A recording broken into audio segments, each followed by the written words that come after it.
The channel silent for so long has finally come back to life. I'm back, though this is a one straight night week, but holiday season is over. I just have a trade show this week, but I did want to finish up Shadows Over Loathing so that next week I can have not just one, but two brand new series starting. So, let's get on with it. And before I get too far, I like to point out that while I've been gone, I did a little renovating around the channel point rewards. So, take a poke over there if you feel like it. But alright, where last we left things off, we finished up in Gray County, and honestly,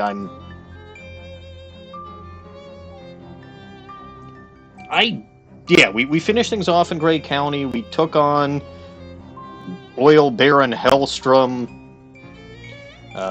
Duke Bovicus got his revenge. And we did not yet go to sleep. I think we decursed... Yeah, we did in fact uncurse the Hooja Whatsits. What side quests do I have? None. Good. I have done very well.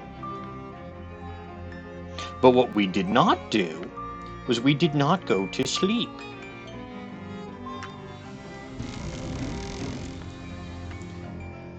So, let's go to sleep and see that with which dreams are made of. What the? Okay, well, that, slightly concerning. Grade school lunch gentleman is levitating behind the counter. Just glares at you like you did in real life. There's a bat. Uh-oh! Rotisserie cloud spleens!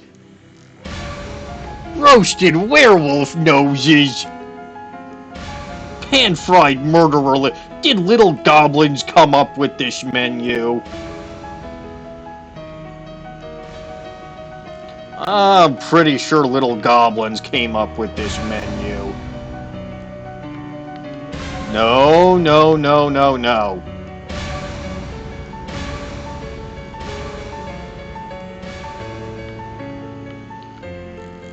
Clock whose time is running out, the symbolism here is anybody's guess. I have no idea what that could possibly mean. What the? Oh hey, it's Dark Noel. Hi, Dark Noel, and hello, Joe. Welcome to the strangest and stupidest dream I have had in quite a while. I am doing very well. Like I said earlier, holiday season is over. Got a nice trade show this week. And, I should be back to streaming at my regular schedule next week. I'm finishing up Shadows Over Loathing tonight, assuming that I can make it past... Wow, Noelle is really freaking out about this stream. We still haven't we still haven't dealt with things, or settled things with Noelle. A chicken! Oh my god, a chicken! No! Run away! Evil chicken! Evil beast! Yes, Joe, I did mention this for, like, a couple of weeks before I took off. No, Joe, I am the last person to get addicted to Z-A. In point of fact, I'm never going to play Z-A because what a waste of a Pokemon game. Anyway. Dream, you must be more scared of chickens than real you. What the... Oh, hey, I remember you. I was you. Good times. Oh, hey. Speaking of I was me. You. No. Me. Get the hell out of here. I'm busy. Wait, are you the real you talking to me in my dream, or am I making up a dream version of you? I don't have time for this vaudeville act. Scram! Sheesh. What a grouch. She's done talking. Yeah, that smells about right. Hello, kitty. And we give the kitty a good stretch. And we get Margaret's boon. Good, because I didn't have that yesterday. It just wasn't great. Doorway back to the horrors of the waking world. I don't know. I might, This chicken is terrifying.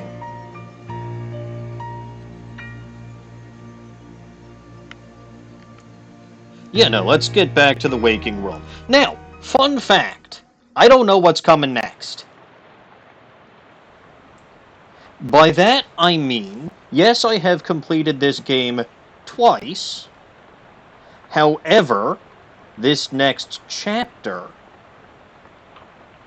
is different depending on what player class you have chosen. But first, let's get all my daily boons. So we rub the crystal. We consider the orb. We wind up the music box. We shall sit in my mighty crescent throne. We shall punch the fairy statue, or the fairy Ujamawatchich. And as for my statue,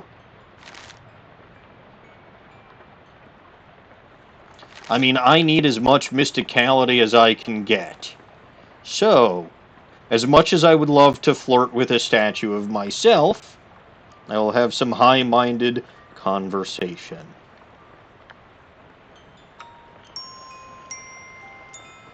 Consider the orb is in fact quite a sentence. You leave your room, you notice a letter opener stabbed into the door, pinning a sheet of paper to it. Well, well. Hey, Jessica, what's this document knifed to my door? I didn't look, figured it wasn't any of my business. You didn't see anybody come into this room and try to murder my bedroom door with a letter opener? I was busy. Got an item, letter opener, and I got another item, wizarding license renewal form.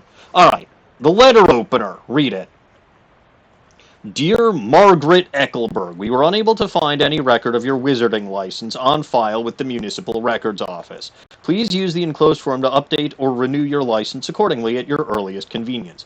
Monetary fines and or magical curses may be levied against you as a penalty if this matter is not resolved. I'm supposed to have a license for magic spells? Well, yeah. Can you imagine the chaos otherwise? How did you not know that? I became a wizard in a dream, and none of the dream people explained the regulatory structure to me.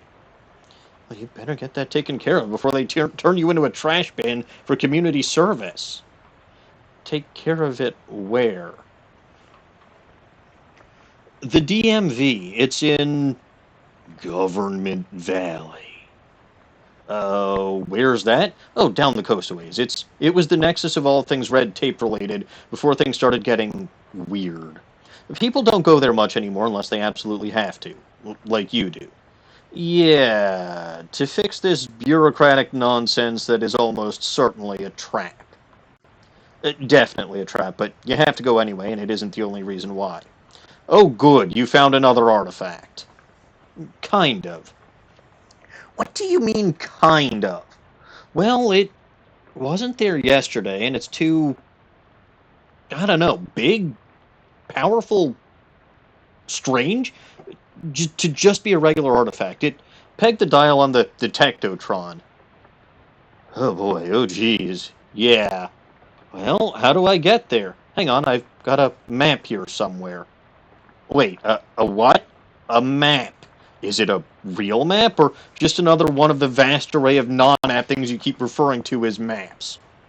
She glares at you and shoves an honest-to-goodness according to Hoyle map into your hand. Hooray, I finally have a map. You got an item, map of Government Valley. Wow, Jessica, this is a real breakthrough for you. Humph. Alright, leave. So, more important than all of this nonsense about wizarding licenses and government valleys and shit like that, we fuckingly have a letter opener. Hooray! And a map of Government Valley, but I've got a wizarding license renewal form. You found this ominous document stabbed at the door of your room. Letter opener.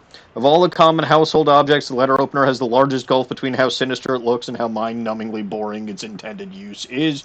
And then a map of the old state government district. A real map. Wow.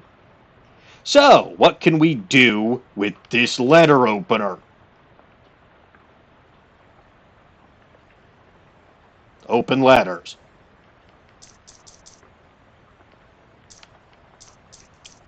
And I have a ton of junk mail to open. Somewhere.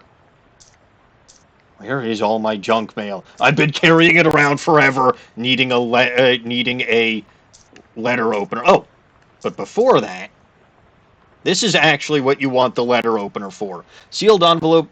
A sealed employee records envelope from the old Ford factory compound, which inexplicably has your name on it. Open! You carefully slice open the envelope and pull out your Ford factory employee record file, which I still refuse to believe is real. Got an item Ford employee record. Hooray! These documents not only verify that you were working at the Ford factory compound from 1908 to 1911, but also that you won the Employee of the Year award in 1909. Well, well, well. We'll see what I can do with that later. First, I have to find my junk mail. It's very important. Oh, junk mail.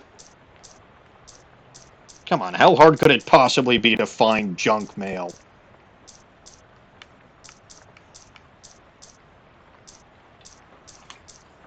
That is one major problem with this game. It is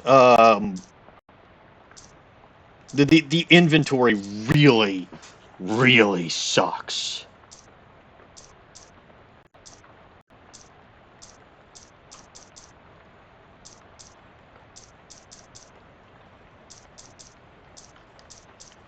Like, I don't even know what kind of... You know what? Let me check miscellany. It's probably miscellany.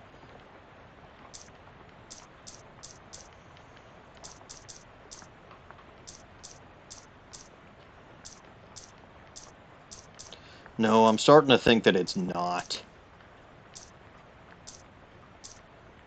Because I'm sure that I've got...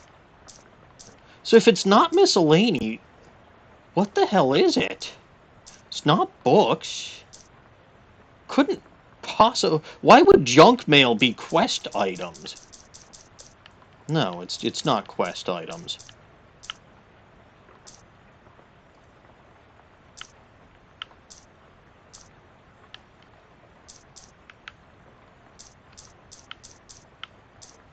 Where the hell did my junk mail... Like, I've got to be the only person excited about junk mail.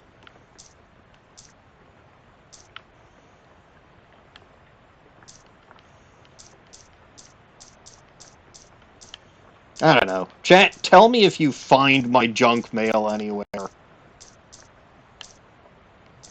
Oh, here we go, junk mail. Right next to the paper clips. You get a fruit advertisement and a perfume sample. A fruit advertisement and a stainless steel business card. Okay.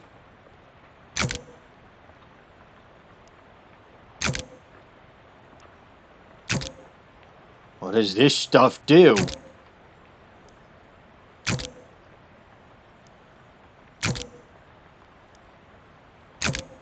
Who knows?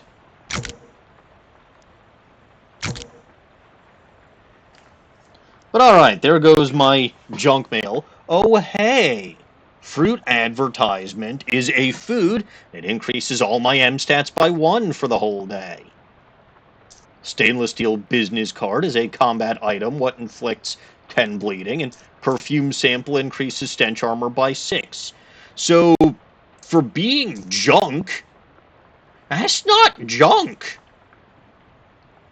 Well, alright, the perfume sample is not great, because I'd rather do other things with potions, but hell, I'll eat the fruit advertisement. You eat the flattened fruit in no time flat. It's mostly sugar, thoroughly fruited. I do need my potion and my food and my booze for the day.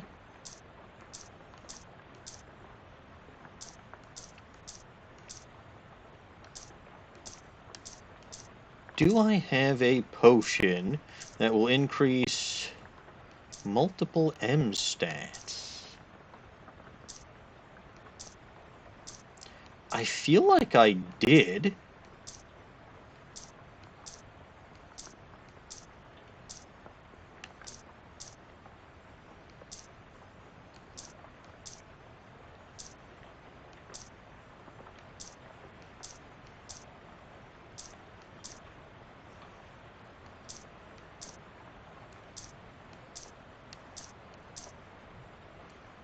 By the way, you still can't drink this coffee, by the way. And I said by the way twice, but you still can't drink that. I swear there was something I had that would increase... Oh well. Ooh. Shadow Milkshake is tempting.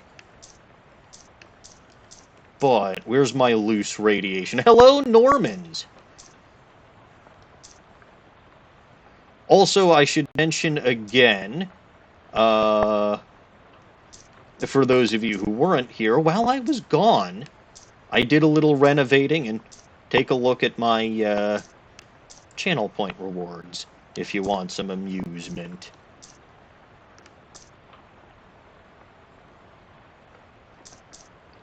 Oh, well, fragrant spores is actually better than loose radiation.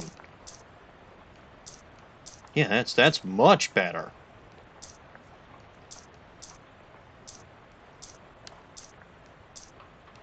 So, alright, we're gonna fragrantly spore myself. You sniff the fragrant spores, they smell like colors you've never smelled before.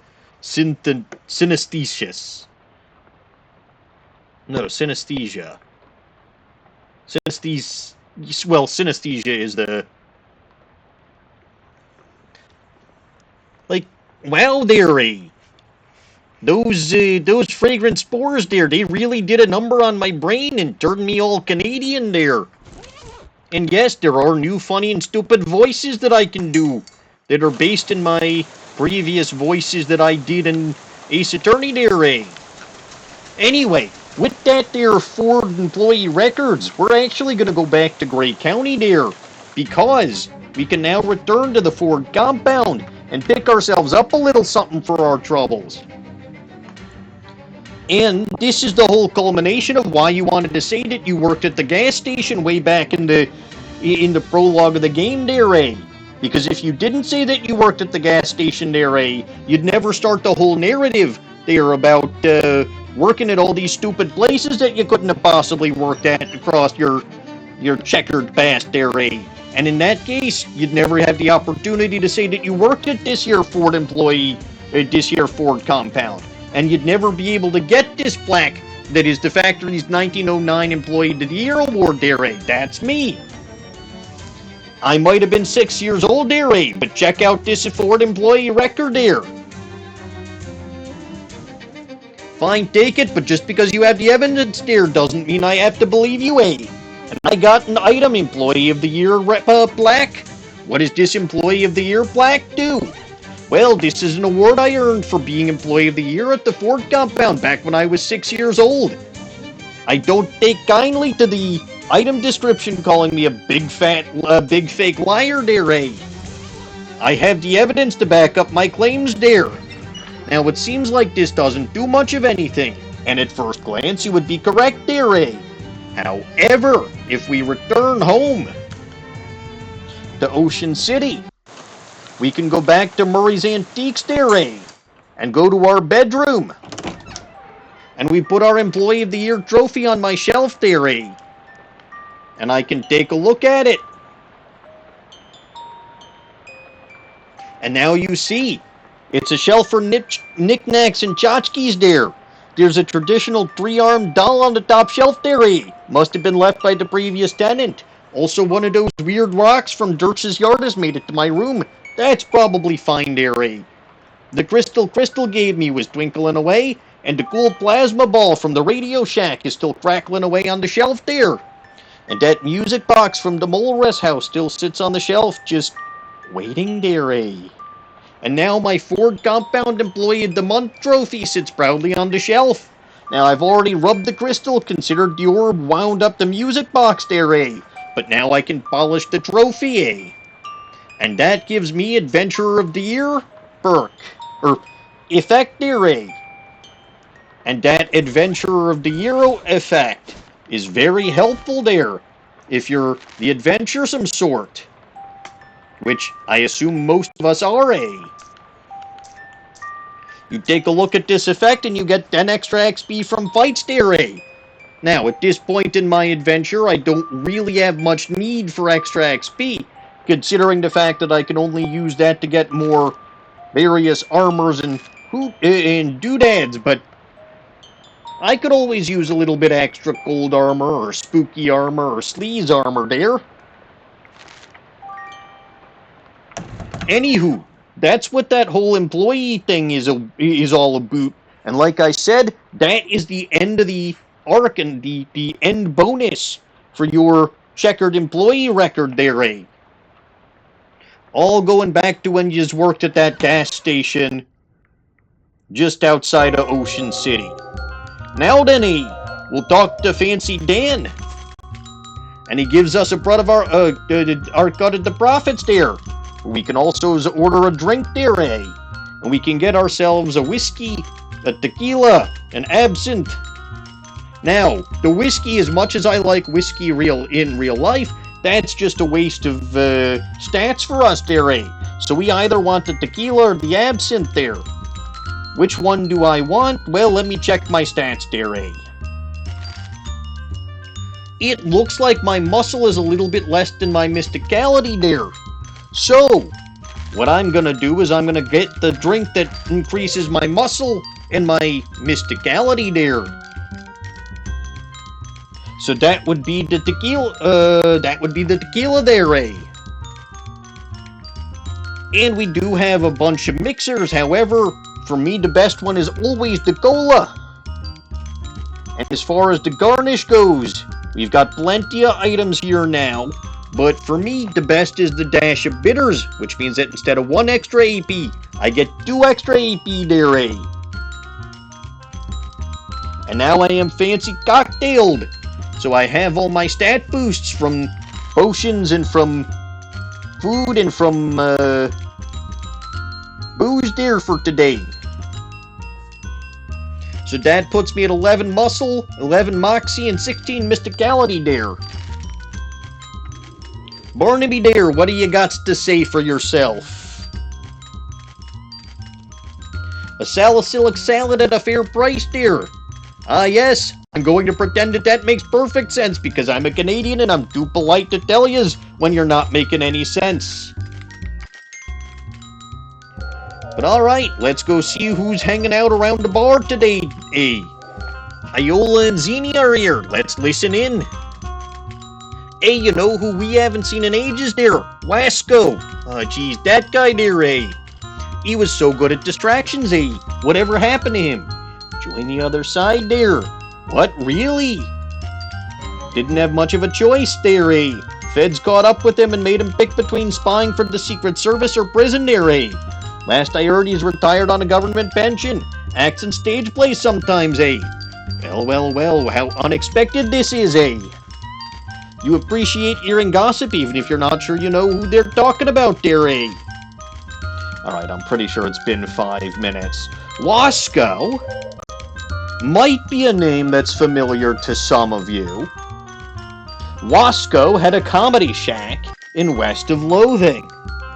It was one of the areas that you could get to after you got to Frisco. You found a flyer for his comedy shack. You eventually convinced him that his jokes were bad and that he should go join the Dirtwater Band instead.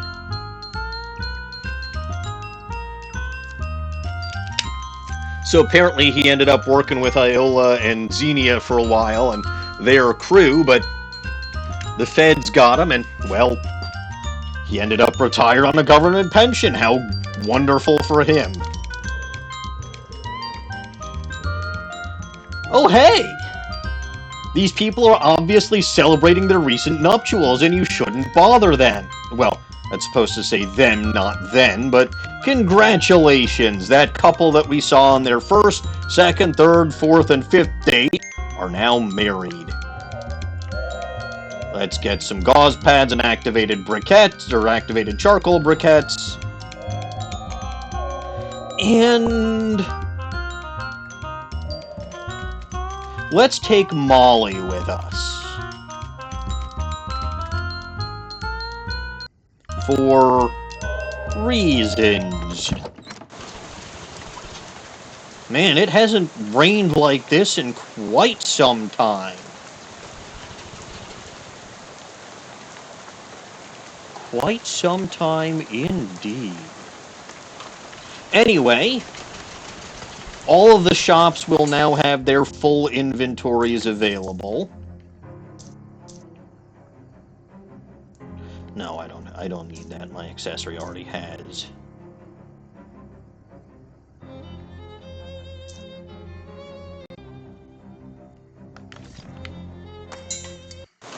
And again, which shops you have will vary depending on the choices you make. If you take the Rift Stone, go for the jewelry place at your earliest possibility, because that accessory is a fantastic accessory. Let me just make sure that I've got, yeah. So I've got my aviator helmet, or my aviatrix helmet, my beamed up crescent wrench, whose description is too long that it doesn't even fit there, my Libris Maledix Oceanum, my Monster Club sash, St. Stilton's ring, my riveted SIT pants, or my SIT kitchen pants, my vampire boots, and the all-powerful Alfina. One last stop to make. That's probably unexpected. I'm going to go to the Cola War surplus.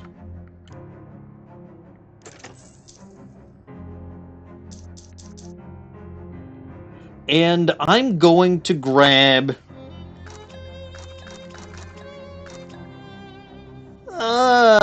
it's probably too many, but I'm going to grab 10 packs of the Cola War ration cigarettes. I've got plenty of meat. You do want to make sure that you've got at least some of those before you move on.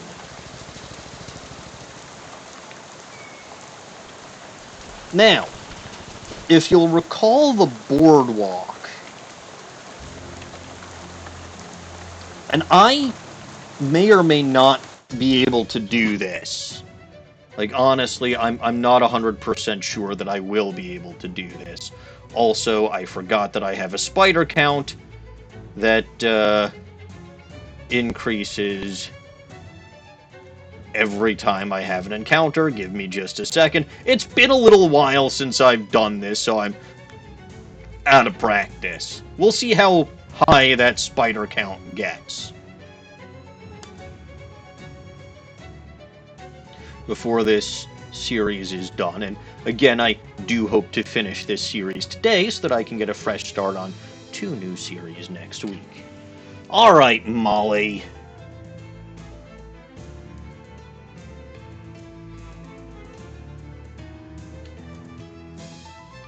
Make them all bleed with your knife trick. Oh no, I've been shadow bonked. And poisoned. Aw, Molly's been shadow bonked.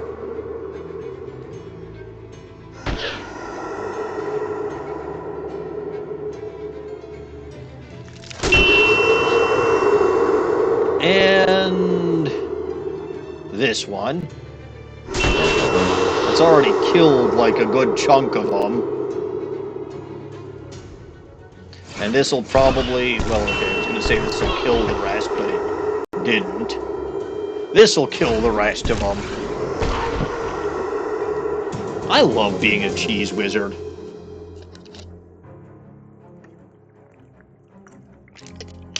Cheese wizard's good.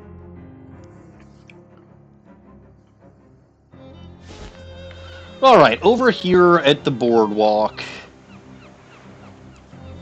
our final piece of business is here, and unfortunately oh, it's only 15 in all stats.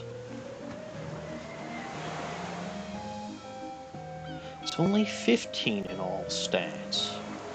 Okay. For some reason, I thought it was 17 in all stats. That's still going to be difficult, mind you, getting 15 in all stats. I mean, look at how unbalanced my stats are right now.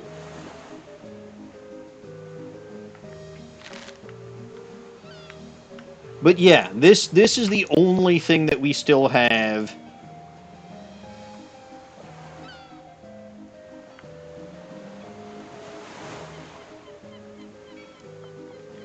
left.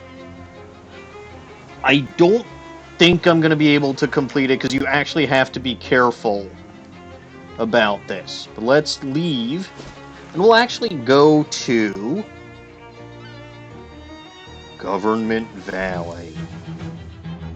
Finale. Sinister enough for government work. Now, this chapter is very different depending on what player class you chose. So you saw that what summoned me to Government Valley in this playthrough was the fact that I don't have a proper wizarding license and I have to go to the DMV. If we actually take a look at the map, you'll see that we're at the bus stop.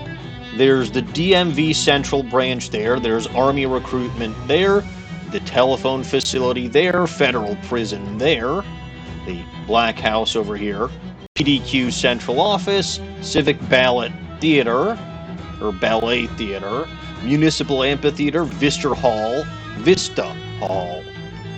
the IRS Central Office, and the Black House, not to be mistaken for the White House.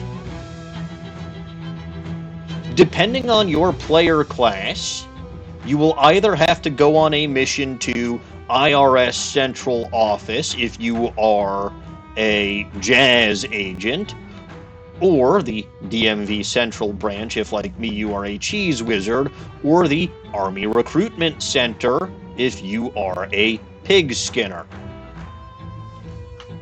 All of the other locations, well, okay. One of the other locations, namely Federal Prison, becomes important in one of those tracks. Spoiler, since I already know that it's important in a track. It's not the Cheese Wizard track, or at least not as far as I know. And then the Black House is our ultimate destination. Trust me on that one. But if you try to go to a place like the Army Recruitment Center, find a crumbling foundation of what was once a towering obsidian pillar. Let's talk to it. Come clear to you that this rock was pretty frightening even before the entire area became a terrifying blighted ruin. Maybe the old government was just as scary as the new government makes you think. Stop thinking, though, when a spooky mist gathers around you and drifts in your pocket. Hooray for eldritch mist! So here's the Army Recruitment Center. Rock doesn't belong here, but let's chat with it. Rock doesn't belong anywhere. Oh good, more eldritch mist. Is that a telephone, and is it Ringing. Someone's calling, but that's not a normal ring. It may be an international call. Pick it up. She looks sad. Oh, she's not bothering anybody, but this isn't the one. I don't want to talk to her. I understand. I'll burn the telephone then. Wait, what? The telephone is in you. Well, that's one way to put it. There's something nasty crawling around on this chunk of rubble. By the way, if you try to talk to your companion here, how you doing, Molly? My roster's getting rusty. Let's blow this joint and go find some action. Chew the fat. Come on, come on, kitty. This ain't time to stand around beating our gums. Let's get a waggle on so we can ditch this pop stand. I'm liable to get the horrors. So any of your companions aren't going to be up for just chit-chatting in this area. Soda machine has knocked itself over in an act of conscientious objection. See if there's any soda left. Hey, a modern army soda. Increases max HP by 10. Or, sorry, 11. God, I can't read. This car's in great shape, except for one thing. Wonder what that one thing could be. Wander off into an endless expanse of abandoned cars, about a quarter of which are on fire. You're really selling it.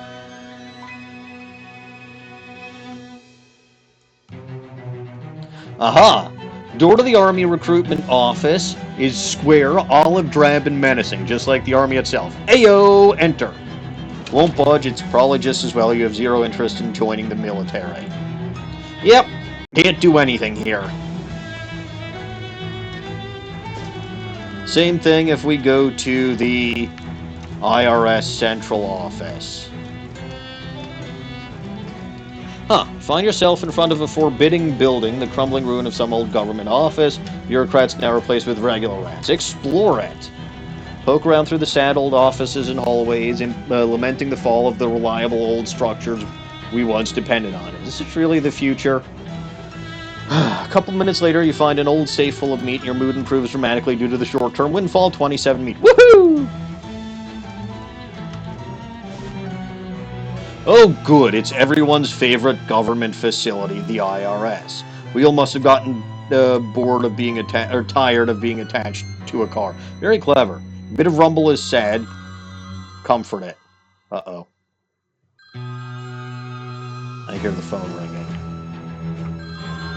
Hopefully next year's model will be right side up. What now? There's that strange ring again. Good. She's up. Hey, do you like to play with matches, caller? Sure, we all do. Oh, this is not the one. I understand. I will burn... No. I want this telephone.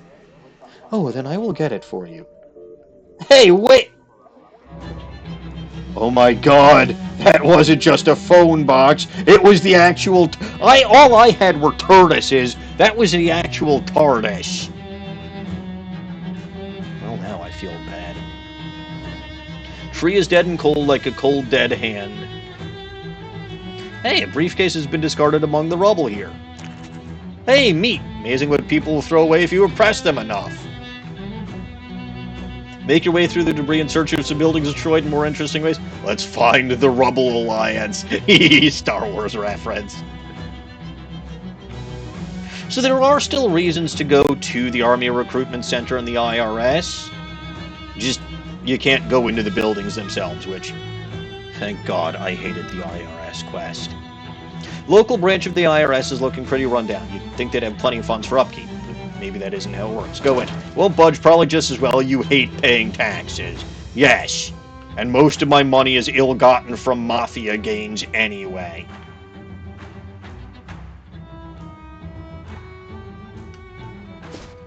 So yeah, those are the two locations that you would be sent to as a Big Skinner and as a jazz agent. I could go to the DMV Central Branch and confront Dark Noel. Presumably that's who I'll find there, once and for all. But what fun would that be? We've got a whole new area to explore, and several new locations. Heck, I didn't even really explore the bus stop that much. So let's go back to the bus stop. I'm sure there's some exciting stuff there. Oh, good. You hear hooting and yelling nearby, and look, the game's nearly over. It's not like you're gonna not investigate this kind of stuff now. Turns out to be a small band of roving and or raving maniacs. Oh, but their minds got corrupted by the shadows and they aren't reacting well to it. Uh-huh. Uh-huh.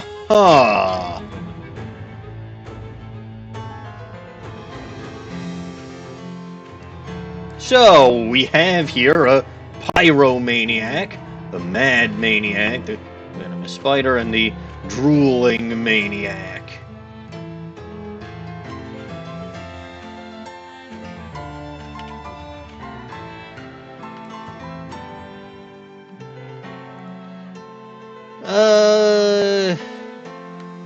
Let's see. Oh, we also have Frunjamin, the maniacal doll. The pyromaniac's familiar.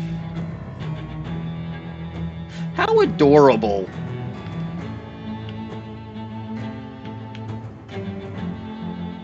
These guys have a decent amount of HP. The only things that Molly can knock out in one shot would be either the spider or the doll. I'll knock out the spider. We've seen lots of those.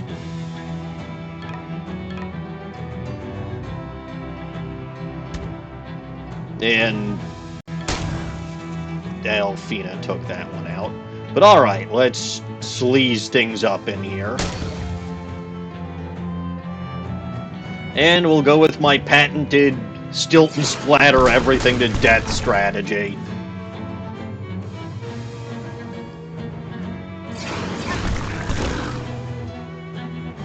Hooray! You won. Maybe a force snap will settle them down a bit. Got an item. Government cheese. Wallet on a chain. Aw, wee Trixie the maniacal doll. 320 meat. Wee Trixie. Hi, wee Trixie the maniacal doll. That is, of course, a familiar. Finally, a knife-wielding maniac on your side. Attacks enemies and causes them to bleed. It's a nice-looking familiar. Adorable and perfect for little goblins. This, of course, is actually an accessory.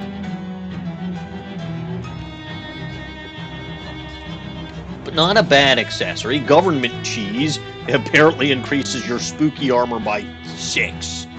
So, paper-wrapped slab of utilitarianism in dairy form. They must have made a lot of this stuff. It's for this to still be around years after the cows came home.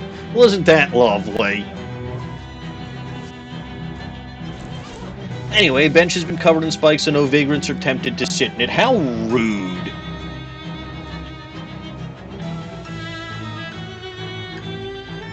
I guess that's about it for the bus stop, though. But yeah, no, that is a small detail that there are spikes on the bench, which not only makes the bench useless for vagrants, but makes the bench useless for everybody.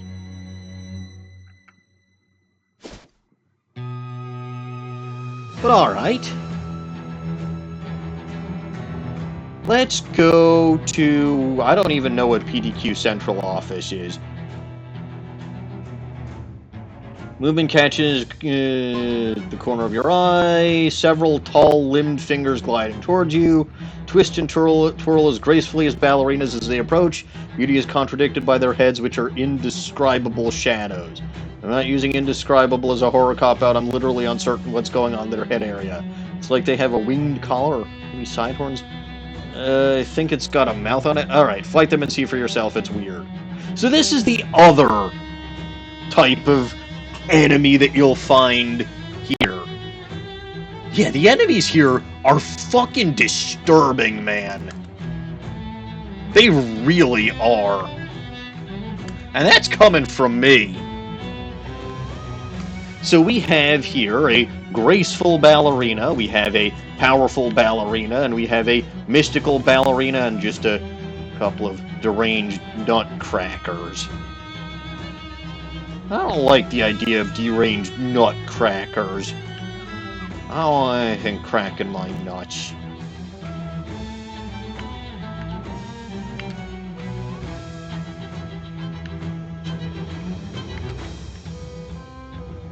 Alright. Powerful Ballerina has... increasing all of their stats by 6. That's actually quite dangerous. And Graceful Ballerina is going to reduce my stats by 6. Yeah, these things are absolutely no joke.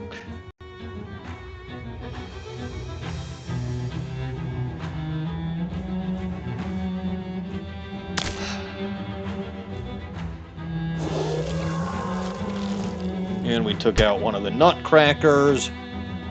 And luckily I get to go next. So... let's use this one. And just sleaze everyone. And then, I guess technically stats don't matter. Well, okay. Stats matter for this. Stats don't matter for... this. I love how I said the enemies here are dangerous. But, oh hey, Joseph the Nutcracker. So I got Ballet Slippers, Swan Cake, as opposed to Swan Lake, a Smoldering Tutu, and Joseph the Nutcracker. Wonderful, Joseph the Nutcracker. Oh, you know what? I forgot. I don't have to worry. Margaret Eckelberg doesn't have nuts. A horrifying little Crimbo buddy. I'm sure Dark Noel would be proud.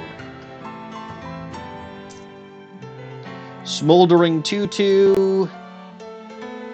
Couch's Pants. Despite its limited coverage, you're confident this thing will keep you warm. +1 Mysticality, +3 Hot Armor. Wonderful. Swan Cake is Moxie and 1 AP. Ballet Slippers allows you to walk like a ballet dancer. I like my vampire boots more.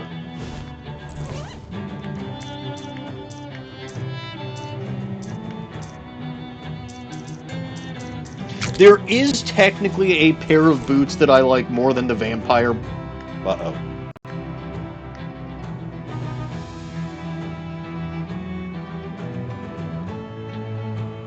An ordinary phone booth. Ignore it.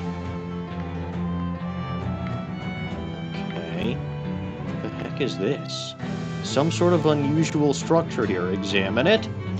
It's made of some strange kind of metal you've never seen before. It's opaque, but still somehow glowing from within, like a math book that swallowed a candle. It's cool to the touch, but yet radiates a kind of warmth. This doesn't feel like a typical public art project. Why build it in an otherwise abandoned area? Excellent question! I'm sure that thing isn't important at all. You can't get inside, someone swiped the steps. Yeah, you can't get in there no matter what you're playing as far as player class goes. FBD, which you don't even get to... Oh, it's a shame they shut down the Federal Bureau of Defenestration. But yeah, seems like there's no reason to be here. Not even the telephone did anything strange here. How very weird. Well, I'm having problems with phones, so why don't I go to the telephony facility? What the... Another one! It's another nearly identical sculpture. Not really sure what it is or what purpose it serves, but it's made out of the same weird metal. Very strange. Ordinary phone booth. Fascinating.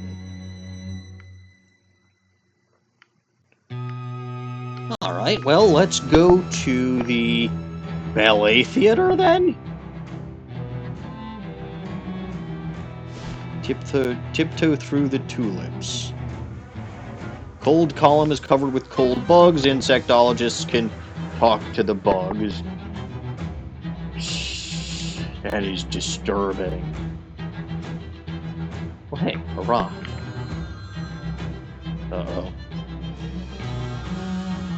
Rock was happy once it provided power for this place. The lights, the curtains, the sewing machines they used to repair the tutus when they got all torn up once it helped bring people joy and culture. Now there's only ruin and sadness and violence and cold, such cold, frosty flakes. I see two things here that require my attention. First is a weird telephone. There's that strange ring again. Hello? It's for you. Oh, this isn't her. They're in her house now. I'm there with her. This is not her. I'll burn the telephone then. Stop doing that. These telephones are expensive. Telephone is in use.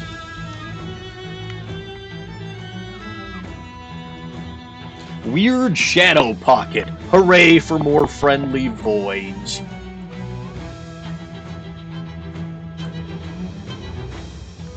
Let's stick my hand in there. Ooh, shadow salad.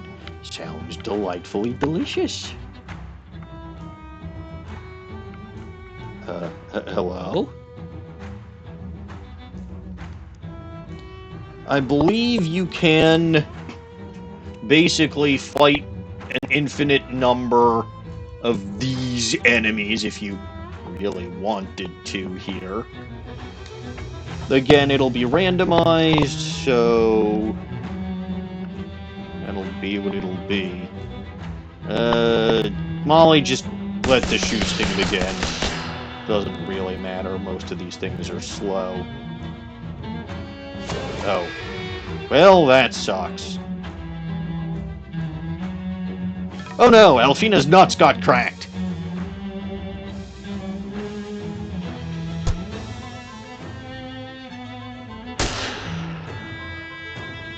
Wait, why didn't Alfina heal? Oh, she did. Okay. But yeah, now I'm not going to do as much damage. I mean, I'll still do more than a standard Stilton splatter, but because my stats were reduced by 5, I only did 6 instead of 11. Very sad.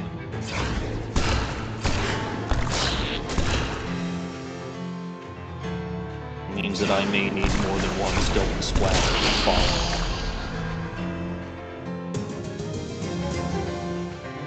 Hooray. But yeah, that's basically, this is an experience farming area with these creepy shadow-possessed ballerina creatures.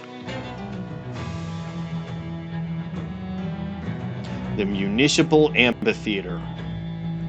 In a deserted public square, you come upon a towering obsidian statue of a mean-looking army guy named General Bruise.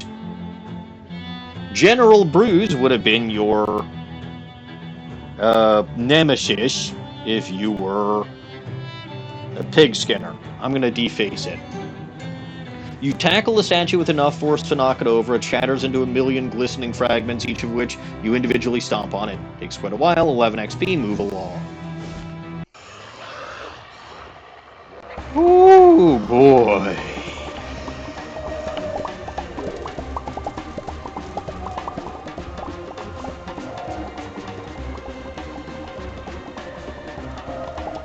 A hot pile of bug diggings.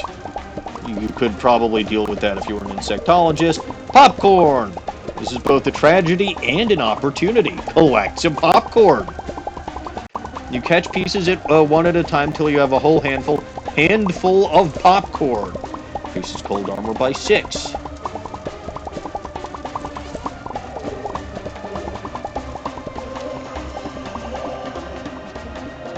You can get around this. Ooh, boy. What the hell kind of nonsense is going on here? A burning bush. 2 more things what require my attention. They're calling again. Pick it up. Hello? What will you do on a rainy day when your house is on fire? How will you get out? When you're in the train, who will save you?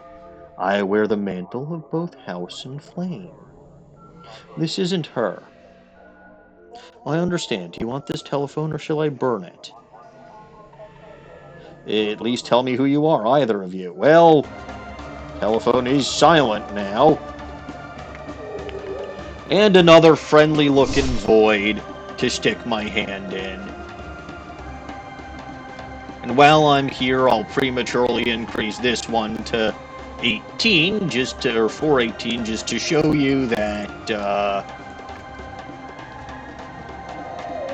in case it wasn't obvious, this is an experience farming area against these guys. So,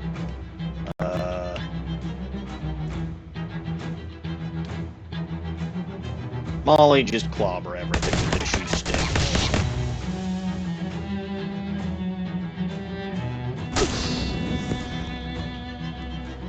It's a pity Alfina doesn't heal up other members of your team.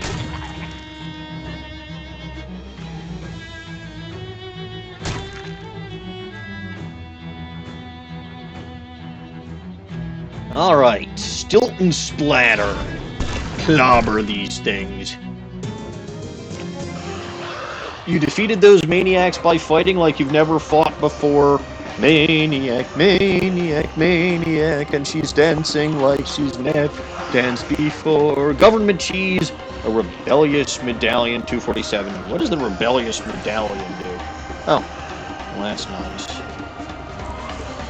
Now, contrary to what you might think, you actually can't interact with the band itself. The only thing you can do here is that whole telephone mahujawachits and then battle against these maniacs. What the? It's back. Huh. Fascinating. Alright, might as well go to Vista Hill. What the frig? Oh dear. Molly has stopped in front of a wall that's been plastered with several broadsheet posters. The illustration of a sultry blonde woman making a kissy face with the viewer, with the battleship on fire in the background. Loose women sink ships. No dancing. No short skirts. No obscene language. Wow. Molly unexpectedly says nothing. With gritted teeth, she ejects the drum from her Tommy gun, opens the cover, and does something inside with her knife. What are you doing? Give me a minute, kitty. I'm carving the rudest word I know onto all of my bullets. I'll show them how to sink a damn ship. Molly's Tommy spray hits an additional 3 times. Good girl, Molly. Good girl. Huh. Yet another copy of this strange metal thing. One was weird enough, but 3 of them is an outright mystery.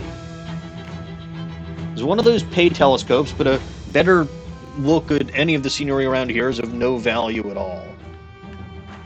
True. There's a telephone here, too. Oh, dear.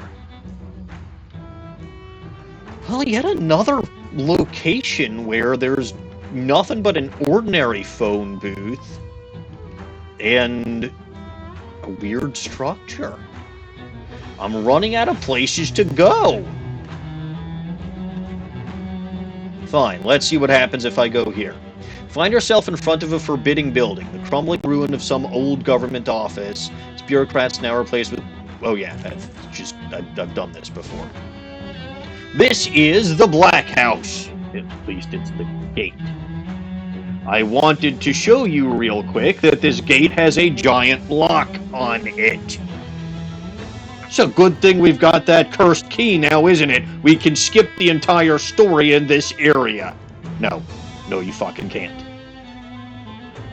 Some strange force prevents the cursed key from going inside this lock. What is this gate made of? But very clearly, there is something weird going on the other side of this gate. You've got a Hoojama Doo Hickama Bob over there. And you've got some kind of... Well, the text box is blocking it. But you've got some kind of weird portal majigger over there. That's just like the regular old White House, except painted a different color.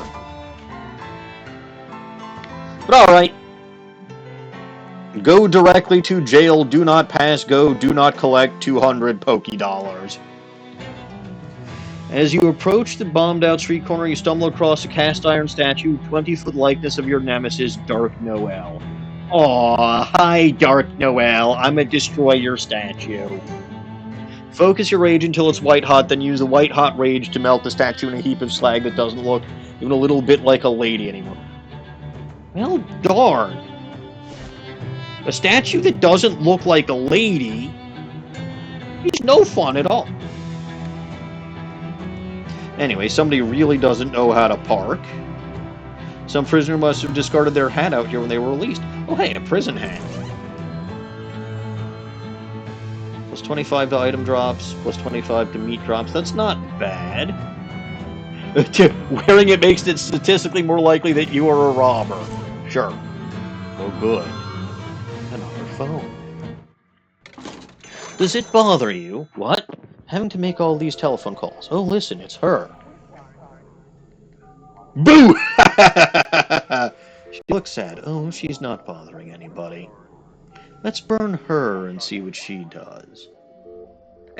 I'm sure they're... What? What? Why am I on fire?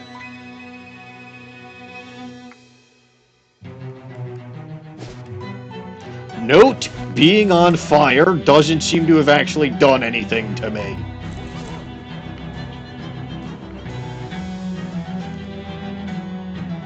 I'll just wait outside, Kitty. Shouldn't all let guards lay peepers on me? Would they recognize you? What if they've been paying attention to the wanted posters? You have a wanted poster? Neat. If we see one, I'll have to have you autograph it for me.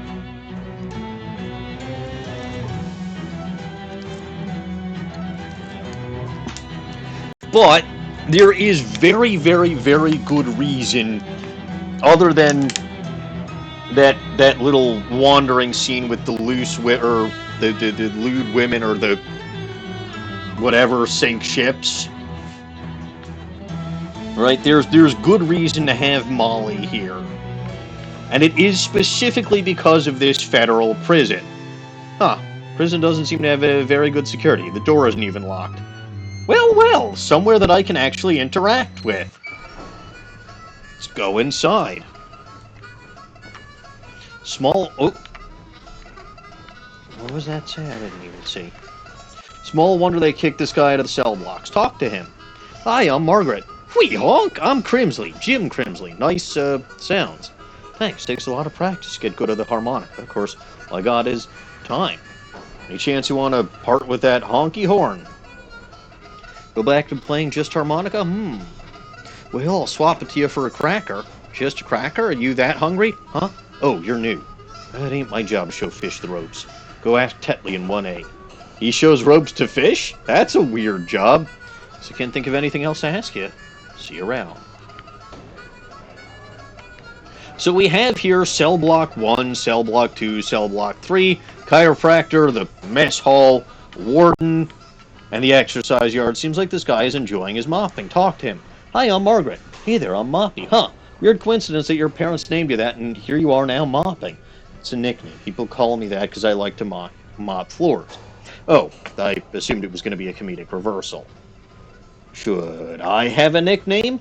I feel like a hit prisoner nickname like yours would help me fit in. I'm happy to suggest one if you want. Sure, hit me. Tingle? Nah. Rusty? Nah. Cromwell? No! Beavish? No. Narco? No. Idaho? What? Knick-knack? Nah. Sultry? Nope. Stool pigeon? No. Punchy? No. Giggles? Eh.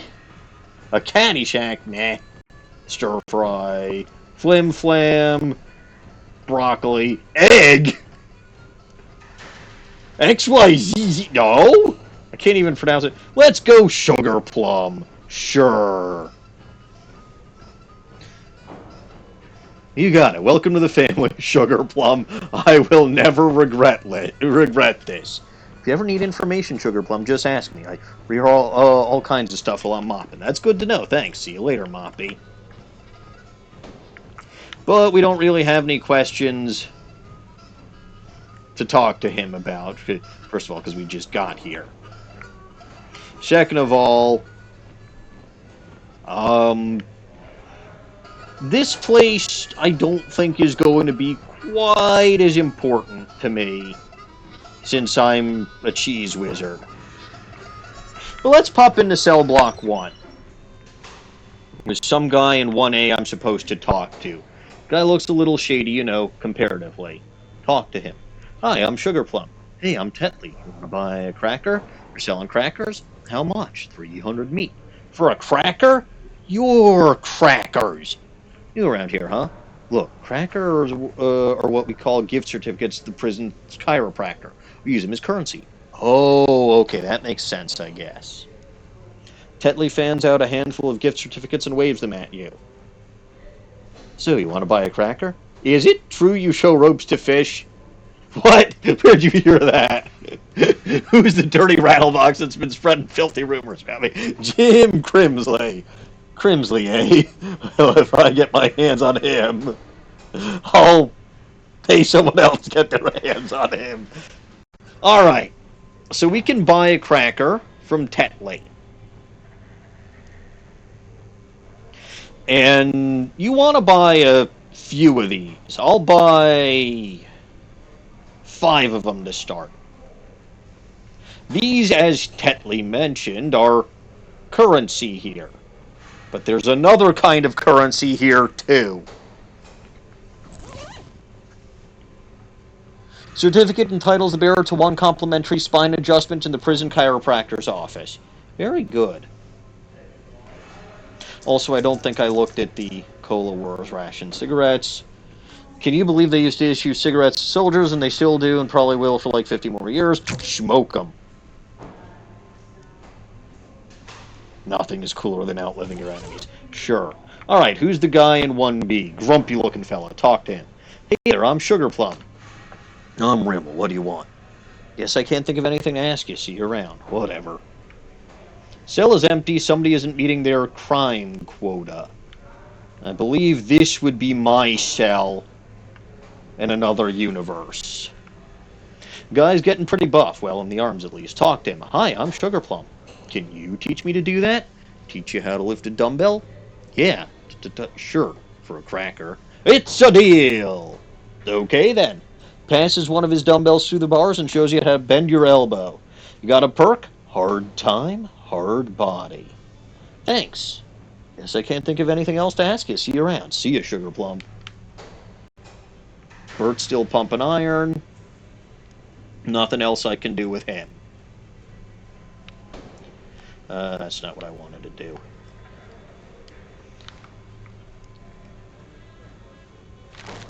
So that is a perk. And that perk gives me +1 muscle, +3 melee weapon attacks. Not bad. Talk to this guy. Guy has apparently managed to smuggle in a full-length sword. Talk to him. Hi, I'm Sugar Plum. Hey, Sugar Plum, I'm Clive. Not to be mistaken for that cool cat from Pokemon Scarlet and Violet, the newest and most recent full Pokemon game, since I refuse to acknowledge Z-A's existence. Nice sword. Thanks. Technically, it's a Japanese-style katana. Huh. How on earth did you get a katana in here? Oh, I made it in the prison machine shop out of folded-up license plates. Huh. Can I buy your katana? Well, okay, I guess I can make another one. I'll swap you for a deck of Luckies. Come again? Pack of cigarettes. Okay.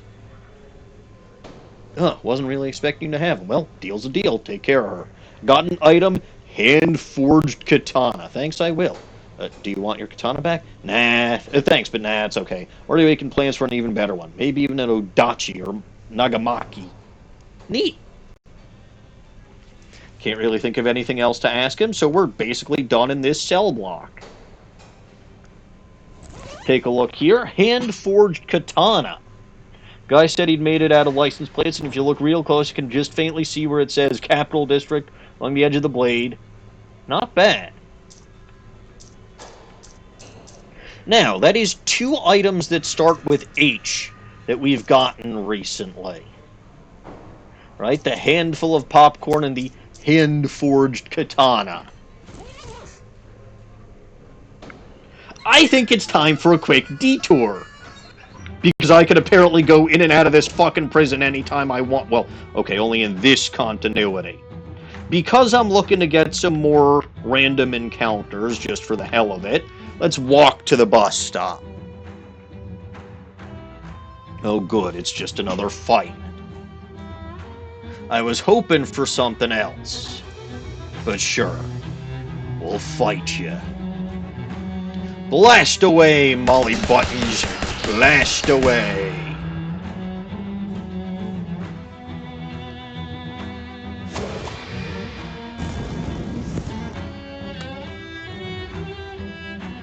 Oh god, Molly's been set on fire. It's alright. I'll kill everybody before it has a chance to damage her.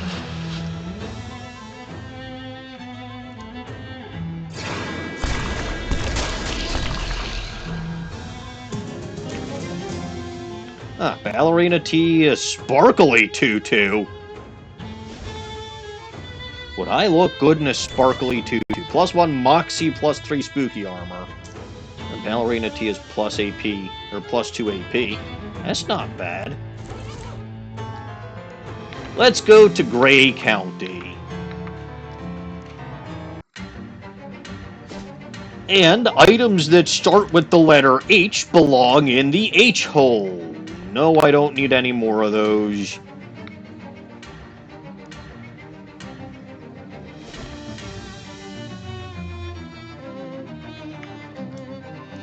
Wait.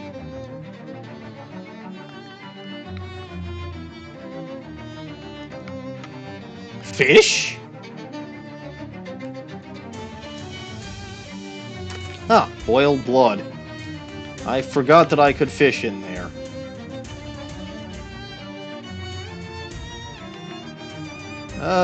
The hot rod?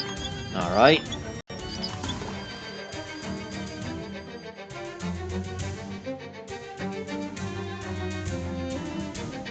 Handful of popcorn is just handful of popcorn. Nothing exciting there. That's a shame, though. But the hand-forged katana becomes a blistering hot katana.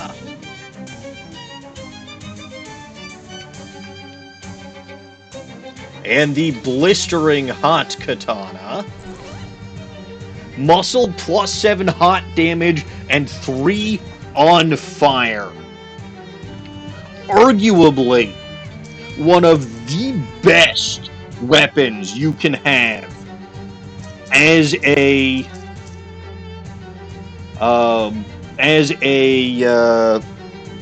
pigskin.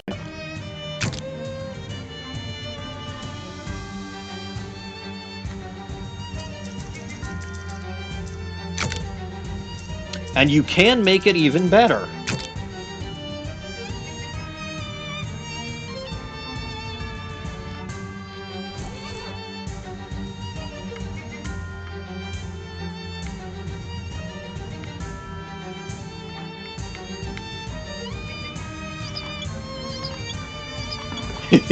So if you actually make it hefty, after it becomes blistering hot, you'll also still get the smoldering effect from it.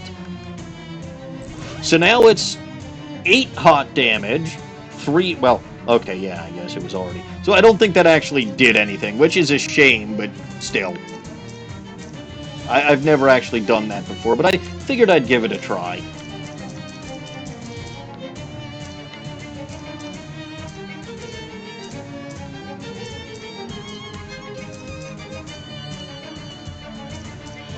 And yeah, technically the gun parts can make that into a ranged weapon, and I do have the wand core to make that into a wand if I really want to. But I like my crescent wrench It suits me best as the leader of the Tin Lizzies.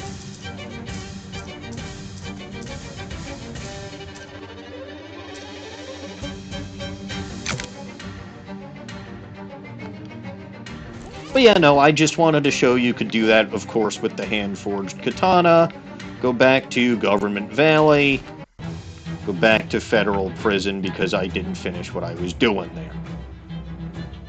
Commune with the stone, get some sorted grease. Cell block... Well, hold on. I do have a cracker.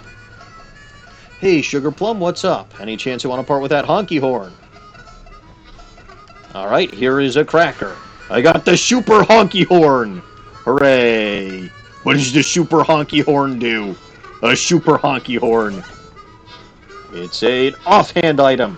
Bicycle horn with some kind of little mechanism inside that makes constant and annoyingly changed pitch. Deals your moxie and physical damage to all enemies, raises my team stats by 3. It's not a bad offhand item. I like mine better, though.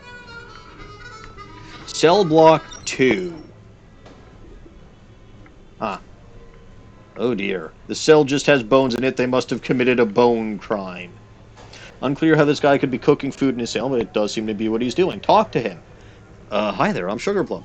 Hi, I'm Lumford. Are you cooking? Yeah, dude. Want to sell me that spatula? Not really, but I do need a box of coffin nails. Cigarettes? Yeah, to help me mask the flavor of whatever this is I've been cooking. Okay, here you go. Cola War rations. Alright, suppose I can always get another spatula. Here you go. Makeshift prison spatula, not handmade prison spatula. How's your food? Thanks to these smokes, I have no idea. Guess I can't think of anything else to ask you. See you around. Oops. It's been so long that I keep mixing up the buttons here. Makeshift prison spatula is a magical weapon. Mysticality plus 7. So, theoretically, you could go, add a chunk of lead to it, make it hefty, and get it smoldering, and it'll do plus 7 hot damage. Again, it's a pretty solid item, right? So it won't have to do the physical damage. You can get it to do the hot damage. I still like this thing, plus I don't think I've got any more sharpening stones. This prisoner is, what is she doing? Hi, I'm Sugar Plum. Nice to meet you. I'm Donna. What are you doing here? Levitating an orange. Oh, telekinesis. I can do a little of that. What I'm doing is a bit different. More general purpose. Well, color me intrigued. Tell me more about your hovering orange. Well, since it's so boring here, I've been exercising my imagination, and as it turns out, if you get really good at imagining things, you can trick your brain into believing they're real. If you get really good at that, you can make them actually real. Wow, jeez. Wait, so why are you still in a jail cell? Well, these bars suddenly disappearing is a little harder to imagine than a floating orange. I see. Can you teach me your imagination thing? I imagine so, but this kind of power is potentially dangerous and therefore valuable. Sure, of course. You seem okay. I'll teach it to you. I'll teach you in exchange for a cracker. Excellent! She puts you through a variety of imagination training exercises, mentally rotating cubes and so on, until you finally got the hang of it. You got a perk? Daydream Believer. Wow, thanks. Now I just have to find an orange. It works on other things, too. Apples? Whoa, don't aim too high there. Oh, okay. Guess I can't think of anything else to ask you. See you around. Alright, see you, Sugar Plum. So, that is another perk what I got. I said that is another perk what I got. Not basic skill. Perk.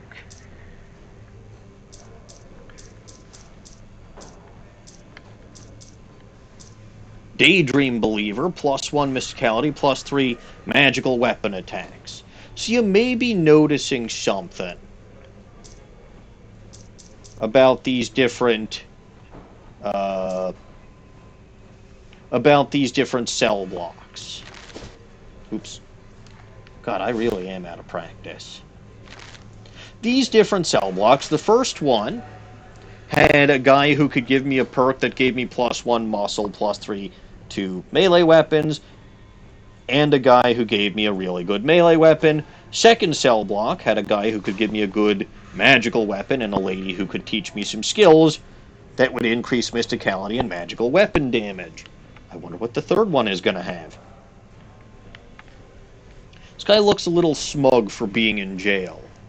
Hi there, I'm Sugarplum. How's it going, Sugarplum? I'm Wilmer. Guess I can't think of anything to ask you. See you around later, Sugarplum. Oop. I didn't even hit that button, but okay. Either this cell is empty or they arrested some air. But yeah, no, the reason that your cell would be cell block 1, right, 1C, if you were playing as a pig skinner, which is the class you would be as with jail becoming important, is because this is the jail cell for muscle people, I suppose. And then this is the cell block for mysticality people. And like I said, I wonder what's in here. Hello? This guy is practicing the most dangerous and therefore best kind of juggling. Goody! Hi, I'm Sugarplum. Hi, I'm Lewis. Wanna sell me that shiv? I suppose I could. I'll swap you for a pack of cigs. Deal! Thanks. These are going to be much trickier to juggle. Gives you the shiv, got an item, artisanal shiv. Well, thanks. Can't think of anything to ask, so we're good. The artisanal shiv, you may have guessed. Moxie plus 7 physical damage. This one actually has an added effect, causes +3 bleeding.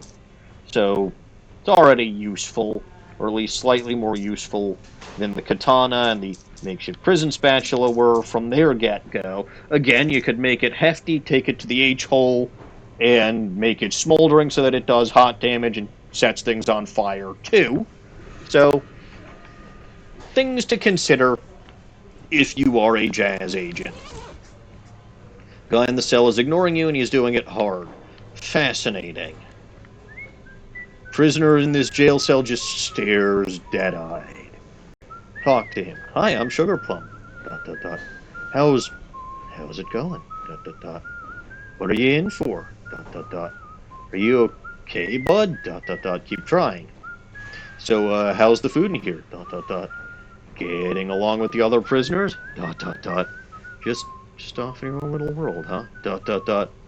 Guess everyone has their own coping strategies. ... Keep trying. You know, I met a librarian I think you'd get along with. ... Guy named Ted. Real quiet. ... Got a single giant eyeball for a head. ... It's coming for you, not her. Okay, nice chatting. Bye now. Oh, hey, looks like you found the source of that whistling. Talk to him. Hey, I'm Sugarplum. Hi, I'm Mitch. You're a pretty good whistler. Thanks, I've been practicing ever since I swapped my harmonica to Crimsley. What'd you get in return? Can of stash wax. Sold it to some other guy, though. Huh, okay. Can you teach me to whistle? I can, in exchange for a cracker. Alright, here you go. Great, okay. It's pretty easy. Just put your lips together, murder a guy, it's pretty easy. Just put your lips together, murder a guy for sleeping with your car, and get sentenced to life in prison and blow. Can I skip that middle bit? Sure, I guess, but that's what worked for me. Got a perk, expert whistler, got an item, mouth cork. What's the cork for? In case you want to stop. Okay, thanks. Guess I can't think of anything else to ask you. See you around. You might be able to guess what that perk does.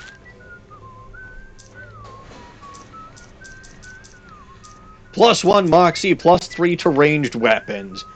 Isn't that fantastic? So yeah, we got +1 to every M stat just for coming here to jail. Plus a bunch of really good weapons. But I've ignored the little lady in 3C. This dark-haired young woman glares at you while twirling a sharpened toothbrush in her fingers. Talk to her. What are you looking at, Rubberneck? Amscray, your mom is calling for you. I couldn't help noticing your tattoo. Is it a heart with an N plus M in it? I'll put this shiv in your noticers. Go milk a duck, peeper. Okay, you are definitely Nancy.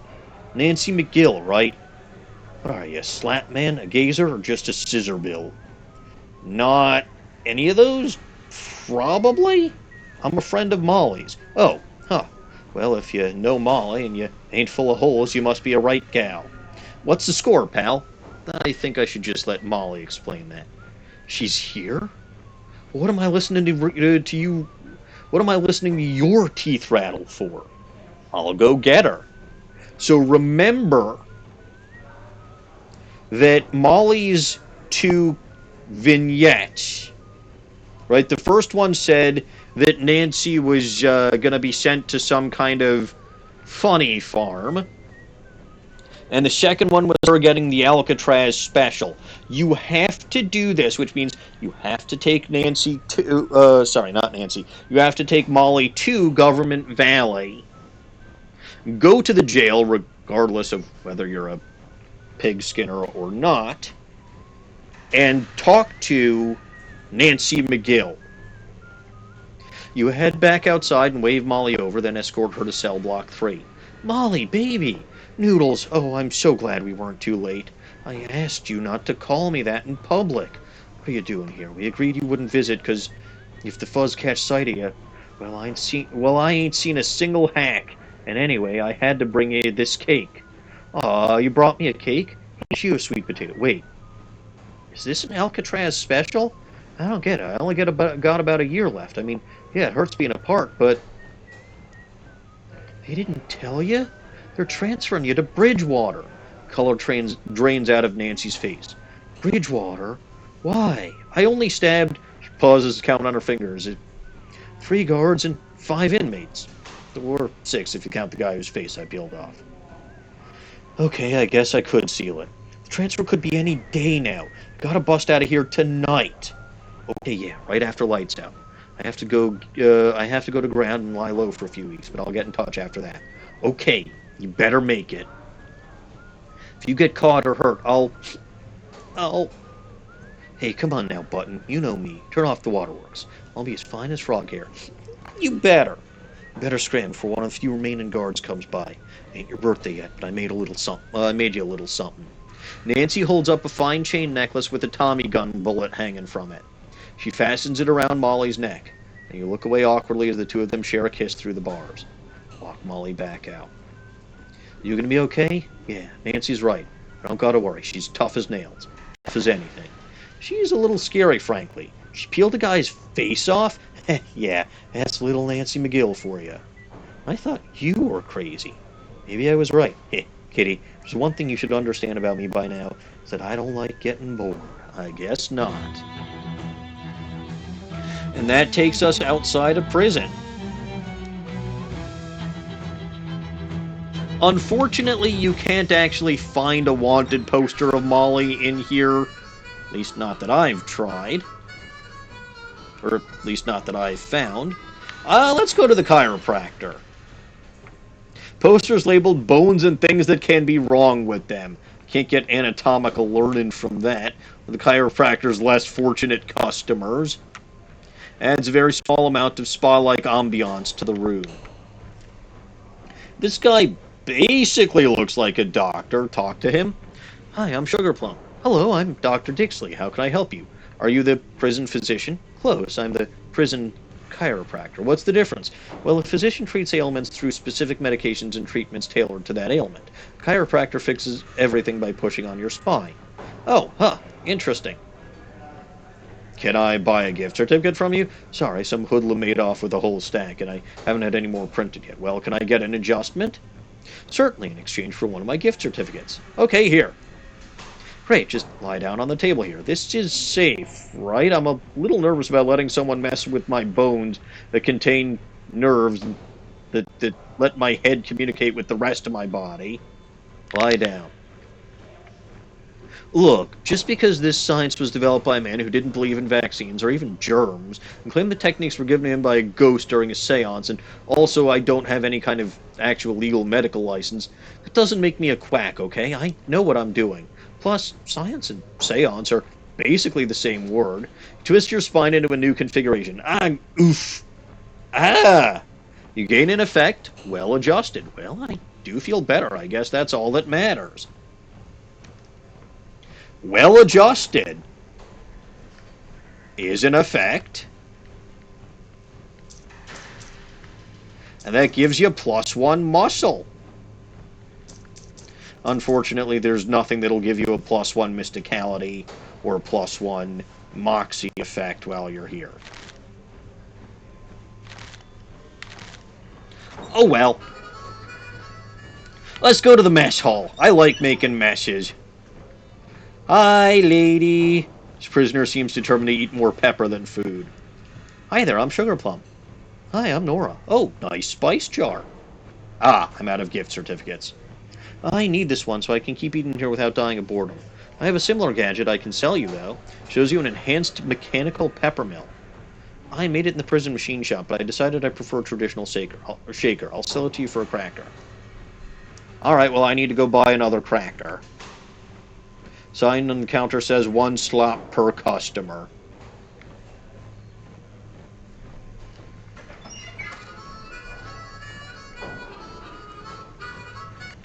Oi, Tetley. Give me another cracker. By the way, you can't get another... Like, I don't think this is a way to grind infinite muscle. Right? Yeah, see?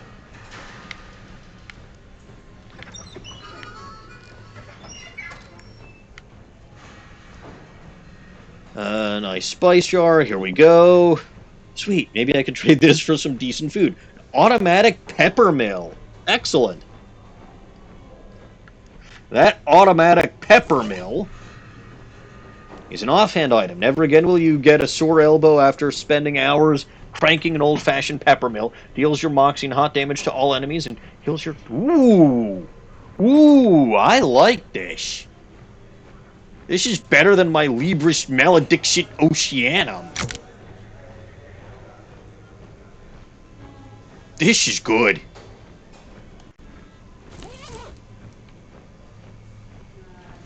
Well, I am a customer. Without even looking at you, the man slaps a dollop of slop onto a plate and hands it to you. I got an item, prison slop. This prison figured out how to improve their efficiency by serving their prisoners a blended up combination of bread and water. Ah, plus 7 HP, plus 4 spooky armor. I'm not eating it, but, of course, try again. There's the slop you're carrying and points to the sign at the end of the counter.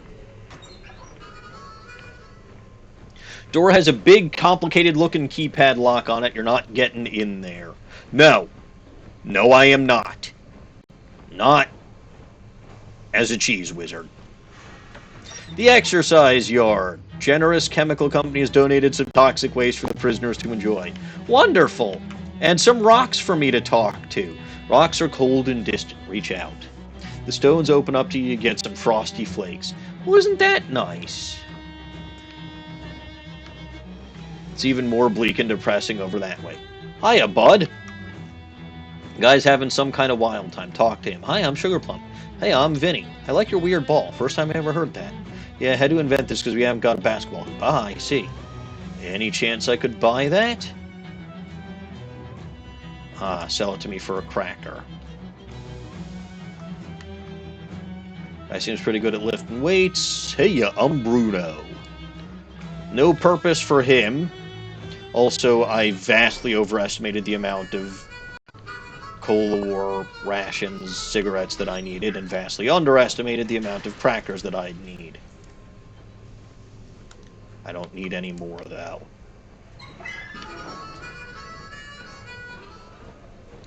I mean, at least so the reason that I didn't care if I overbuy the cola is they were cheap, and the reason that I didn't care if I underbought crackers is because the source of them is right where I need them. I'm also... What is the handball on a string? Huh. Offhand item... Oh, it's basketball on a string. Yeah, that makes sense. Deals your moxie and physical damage 3 times in a row, once per fight. That's not horrible, actually.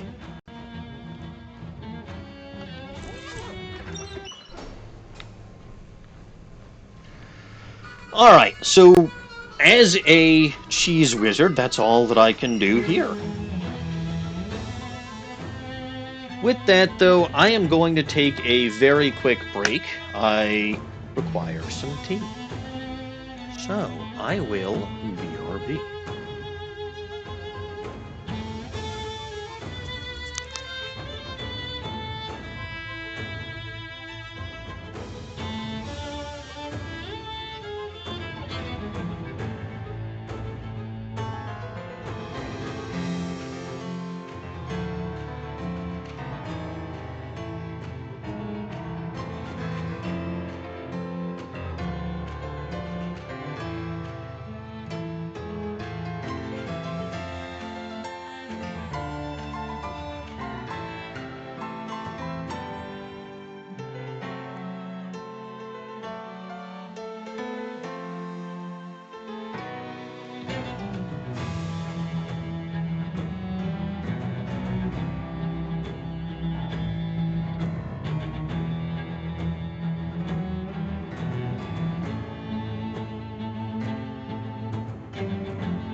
Alright, dear viewers, I am back. I will say that I am technically T-less. Not technically, I am in fact T-less. I went up into the kitchen, my wife is preparing dinner, and it would be better for my health if I didn't putter around the kitchen too much while she is doing that. I did get myself some water, though, so I can properly hydrate. Actually, what are my stats? 13, 12, 17.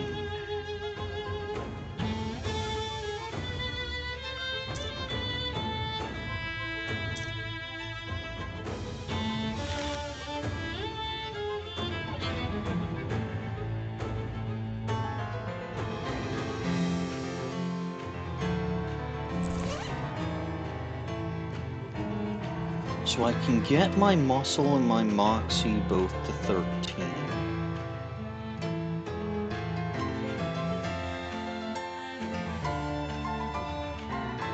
By switching my hat.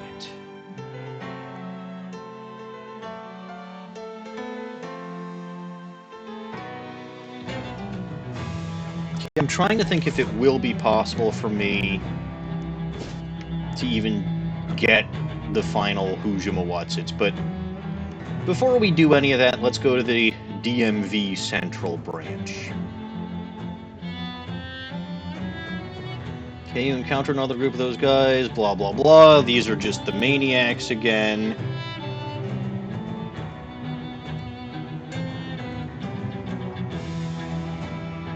And we'll fight them same way we fight everything.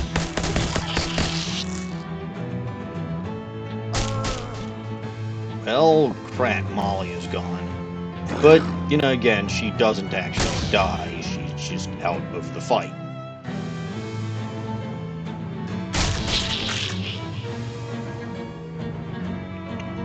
Alright, this doesn't set anything on fire, but, like, I just care about raw damage. Plus, the healing factor is good.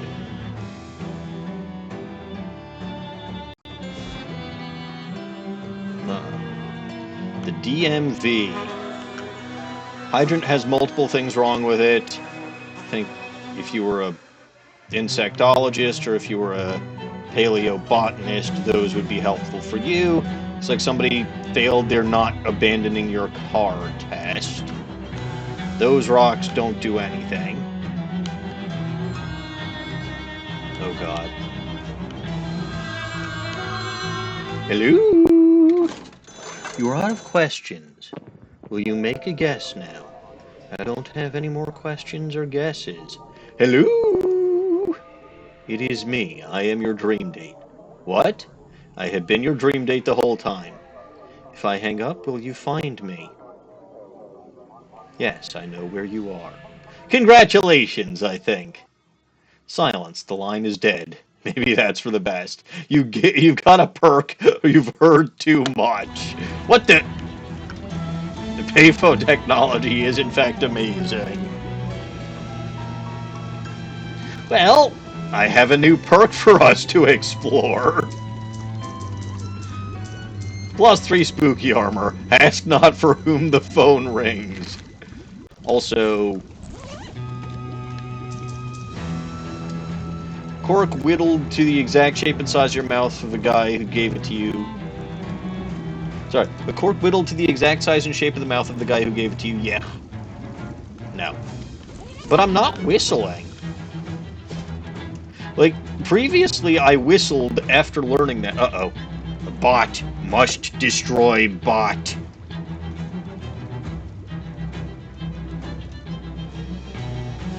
Deletify.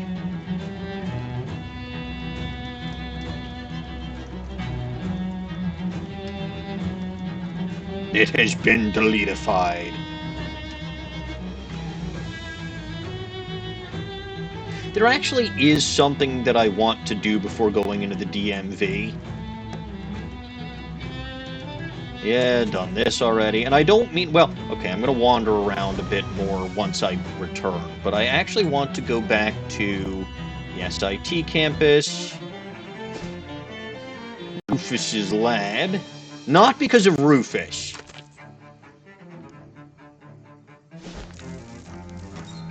I think it's this way? No, it's this way. Well, yeah, it's this way.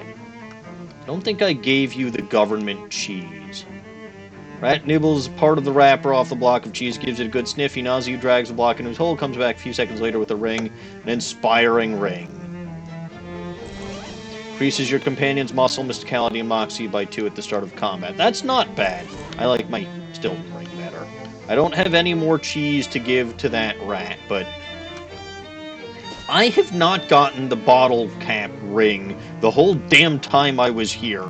And I'm annoyed, because that is a good item to use in combination with the Rift Crystal. Or the Rift Crystal Amulet, I should say. Alright, back to DMV Central. Damn, it's those ballerinas. I don't want these things. I want other things.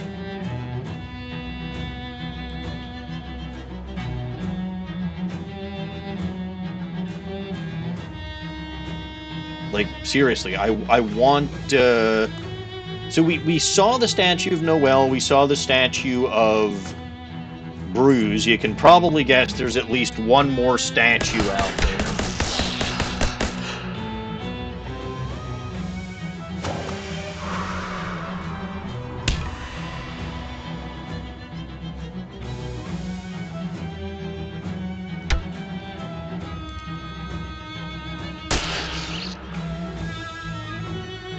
Burn him. Whoa! Okay, I guess those guys are really weak to hot damage. Guess they're pos they do as pos they don't. Hooray! A shredded tutu. Alright, I'm gonna wander around a bit. Towering obsidian pillar, we've seen that already. Oh, hey!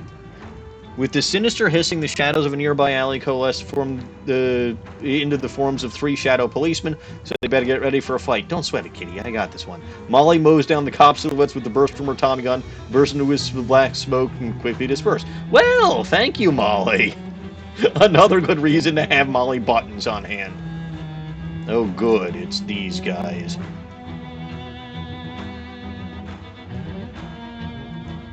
I do hope that at some point we actually find the 3rd statue, because of all of the villains, I hate Terrence Poindexter the most.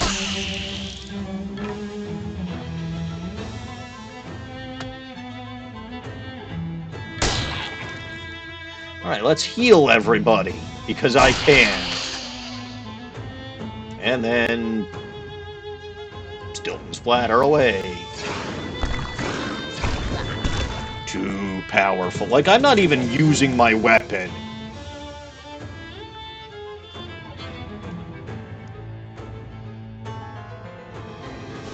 But you know what? We'll wander a couple more times. Aha! Aha, aha, aha! This is what I was looking for. Standing tall in the wreckage of a burned-out garage is a statue of a shadowy accountant named Terrence Poindexter. It's like he was put there to quantify the damage. Vandalize the statue. You scribble an obscene but earned remark on the accountant's clipboard. Woohoo! Alright. Well, here it is, the obvious trap you're about to step into. I don't know what... So everything else in Government Valley, right, the outside of all of these facilities... The stuff you can do in federal prison prior to going to the Army Recruitment Center as a pig skinner. Everything else, right, the Civic Ballet Theater, PDQ Central Office, Municipal Amphitheater, Vista Hill, Telephony Facility, and what you can do at the Black House now, they're all the same.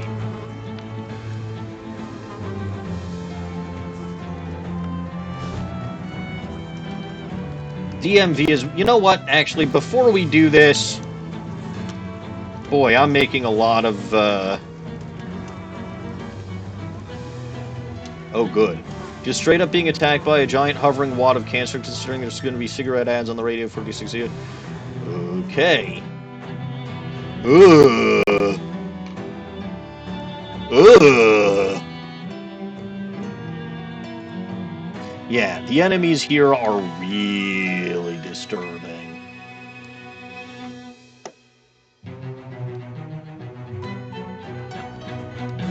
Shadow hexagons. No shadow spiders, just a regular one.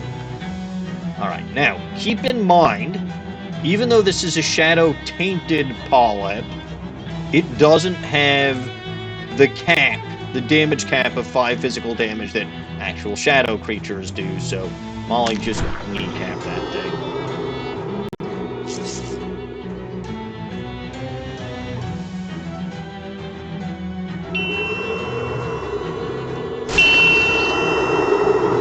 And this is all hot damage, so enjoy the hot damage. Enjoy the stilt and splatter. And enjoy more stilt and splatter. And since there's one enemy left, congratulations, you're getting 41 sleeves damage. Who says there's no cure for cancer?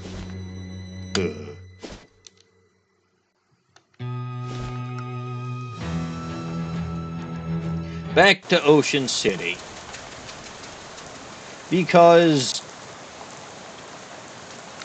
No, not to talk to Molly. I can talk to Molly just about anywhere. We're actually going to uncurse the key, because why the heck not? Uh-oh. The key jumps onto the roof of the dome and sticks there, shaking and keening. It's the sound the keys make.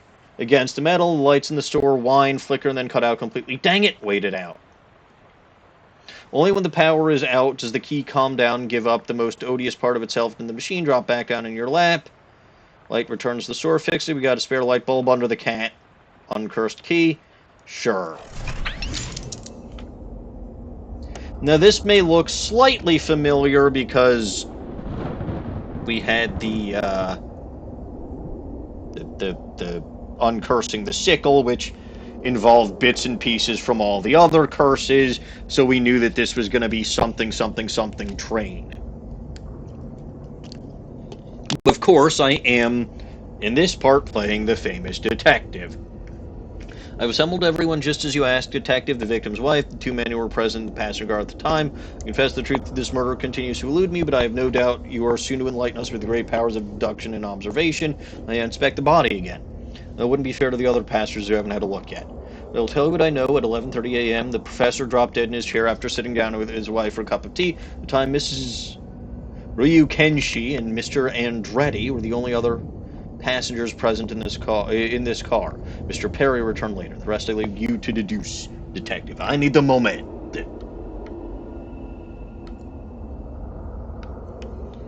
Okay, I can't interact with that dish.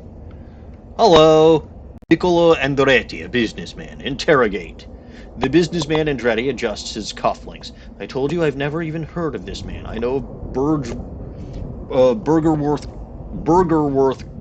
College, of course, is an excellent institution, but I didn't know he was a professor there. Now, come on, let us not delay our journey further, traveling with 19 suitcases of exotic rubber to make new and exciting wheels at the factory. Detective mode! You observe closely to see what you can deduce. Exotic rubber, eh? No doubt from the jungles of Almodovar, whose local brand of nicotine I smell on his column. Of course, the rubber plants of Almodovar don't just yield material for bouncy tires, but an odorless poison, lethal when drunk in hot tea. Why would this man abet the murder of a stranger? I suspect the answer lies in the resume on the table, and the name printed on it. Martin Perry. Me. Yume Ryu Kenshi, the victim's wife. The widow Ryun Kenshi dabs her eyes with the handkerchief and embroidered with the words mourning rags and wipes. A moment's privacy, please, Detective. I had nothing to do with my husband's death and no reason to want him gone. He was a kind man and not a rich one. Everything he made, he spent at the roulette table. He owned over he spent on the roulette tables. He owned over 700 of them. It's the largest collection in the world. We were traveling to Yorlinda so the mayor could give my husband a key to the city. That won't happen now. Oh, so he didn't actually gamble all his money on roulette tables. He just bought roulette tables. Okay, well, detective mode. You deduce that you should make some observations. Sometimes the simple answer is the correct one. She had no reason to want to wish her husband dead, but the chemical stain on her cuticles and the fingertips of the window above, which she opened to dispose of the murder weapon, tell the tale more truly. But the nose reveals even more. Observe the zigzag pattern of the medial cleft below the nostrils. It's called Petrie's philodrome. It's a rare genetic condition that she shares with Martin Perry, her son. Interesting. Martin Perry, a youth. The trained coroner. Discuss. Tell me again what you know of the case. I see. The young man is absent-mindedly but methodically disassembling and reassembling a fountain pen. As I said, yes, the man was a professor of mine at Bergerworth College, and yes, he gave me a C and a D. But that's no reason to kill a man, wouldn't you agree? Besides, at the time of his death, I was in the lavatory, trying to figure out what all the bits and pieces do. Perfect alibi, wouldn't you agree? Detective mode. Detective observations wing about your mind. He's right, a mere C and D are no reason to kill one's professor, but is that the whole story? Observe how the boy tinkers with the fountain pen in the train lavatory. He fancies himself a mechanic, but he wouldn't get a foot in the door of that profession if his C and D stood for car dunce. Nobody would be able to hire him, unless the professor who awarded those ignominious grades died. In that event, every grade he ever gave would be voided, and this young man could take a plum job in a car manufacturer and start earning the big bucks. Leave.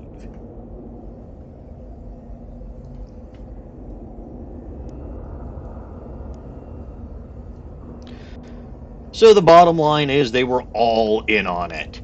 Right? He made the poison, she slipped it into his tea, and he had the motive. I have solved the murder. I was never in doubt, detective. Now tell us all what happened. The victim was smushed by a giant dog with an oversized mallet out of sick curiosity. Ludicrous. You've had a bee for bananas. Careful now, don't be a fool. You're gifted with great powers of deduction and observation. Now come on, use them. No, that's not how it happened. I shall tell the tale again. The victim was poisoned by Yume Ryukenshi. What? Please, all will become clear. With exotic poison from the Almodovar rubber tree. To void Martin Perry's car dunce grade so he could make tires for Mr. Andretti. Young Martin Perry dreams of working on cars, and his fresh ideas excite Mr. Andretti, who runs a tire factory, but Martin Perry's professor has effectively blacklisted him as a car dunce, unemployable. What to do? Kill the professor, of course, and void that odious grade. Here the plot becomes more wretched. Master Perry's mother, Yume Ryukenshi, marries the professor and arranges for him to be present on the very same train as Master Perry and Mr. Andretti, who supplies an undetectable poison administered by Ms. Ryukenshi. Et voila!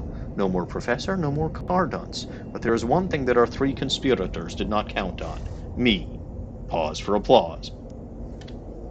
I'm not ashamed. Any parent, sir, would do the same. As would any manager seeking new talent with interesting ideas about tires. If you call someone a car dunce, you're branding them for life, and you're responsible for anything that happens next. How awful, the three of them in it together. Tell you what, detective, at the next stop they can all get out and take the bus. A sick business. Quite so, but a wonderful feeling, I think, to be possessed of great gifts, great powers of deduction and observation, and use them. Here's another, a gift that is, call it a reward. A mysterious owl ring, take the ring. Nice ring, isn't it? Look what rewards accrue to the powerful. Look at the world reveals itself at your touch. No, that's not what happened, let me tell you. You're playing a detective. That's all for now.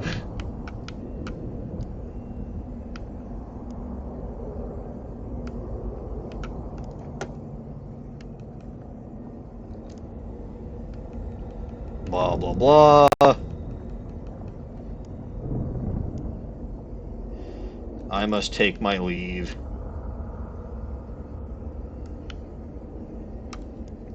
And...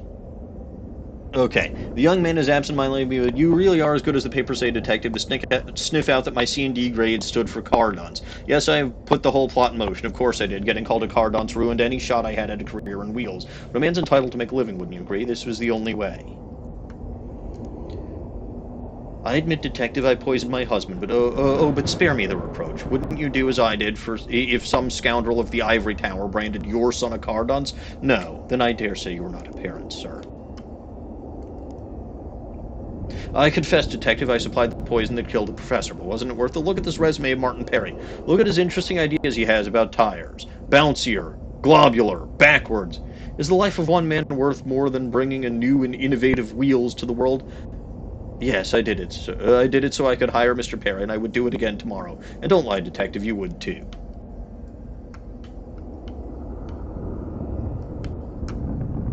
What do you mean the curse will remain unsolved?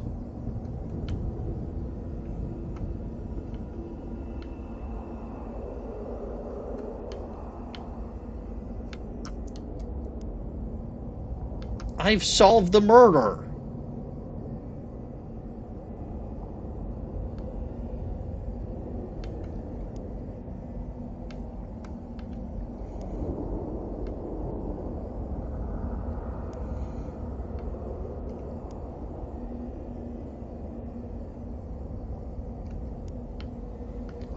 I'm confused.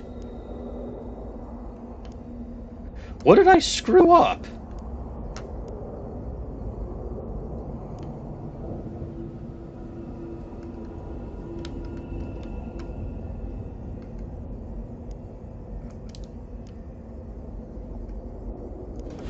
Okay.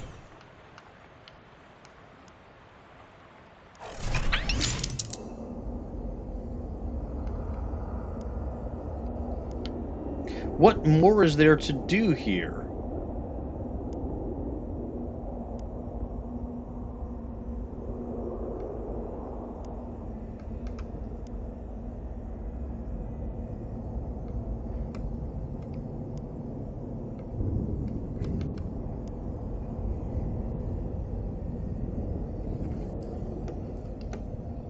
Oh, hey, you're a fool. A fool, I gave you the powers of deduction and observation. I gave you the power... Yes? I uncurse you. Oh. Okay, then. So, did the curse effectively try to bribe you into not destroying it? That's a little disconcerting. Took the key that once harbored shadowy magic, it shimmers in the light upgrade. Shake your fingers in pockets, no mysterious... Damn! I didn't even get to see what that mysterious owl key ring, or owl ring did. What does the uncursed key hoojamajiggets do? Oh. Well, that sucks. Oh well. I don't know what that thing would have done, so I don't feel bad about not taking the bribe. Alright, to the DMV Central Branch. Creaking and gibbering, a horrible half-animal, half-plant, half-alien, half-shadow creature slithers out of the darkness. Ugh.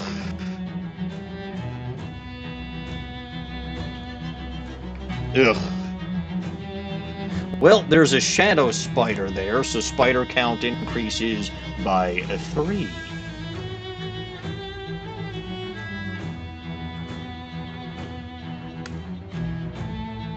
I'm glad I observified that.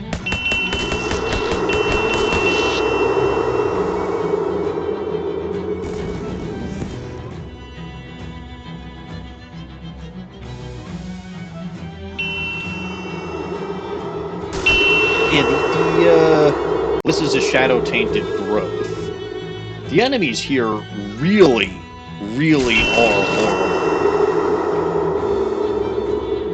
They are horrendous.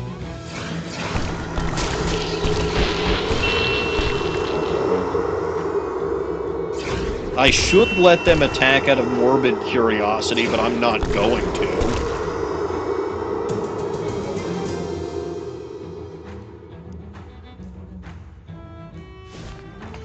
Alright, let's just deal with this trap once and for all. With Molly by my side, there's nothing I can't do. A. Oh, boy. It's a wanted poster, not for you, fortunately few. Oh, God. Now serving 441. Department of Magic and Excuse you. Department of Magic and Vehicles. Uh-huh. Notices. These are mostly bulletins about what to do when your car inevitably develops multiple flat tires, flips over, or bursts into flame. You're going to have to wait your turn or figure out how to make your turn come faster. The guy behind the counter gives you a disconcerting look. Better not interrupt them. You should take a number before you start bothering the other customers. Jesus Christ, look at all the stuff we have here. Alright, fine. Let's take a number. The dreaded number dispenser. Take one. Okay. You got an item, DMV number 451. Oh, okay. Only 10 before you. That doesn't seem too bad. 1, 2, 3, 4, 5, 6, 7, 8, 9, and in fact 10.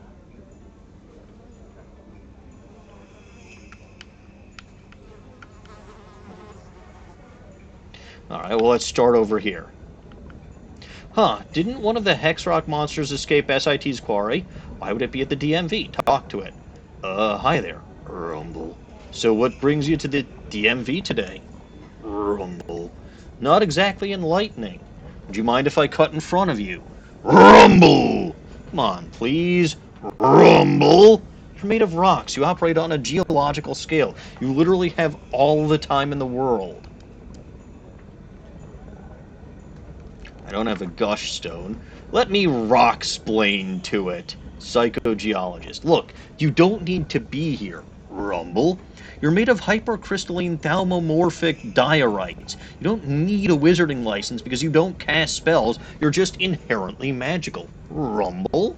I'm sorry, but you're much too heavy to drive a car. Rumble. It leaves sadly. Sorry, bye.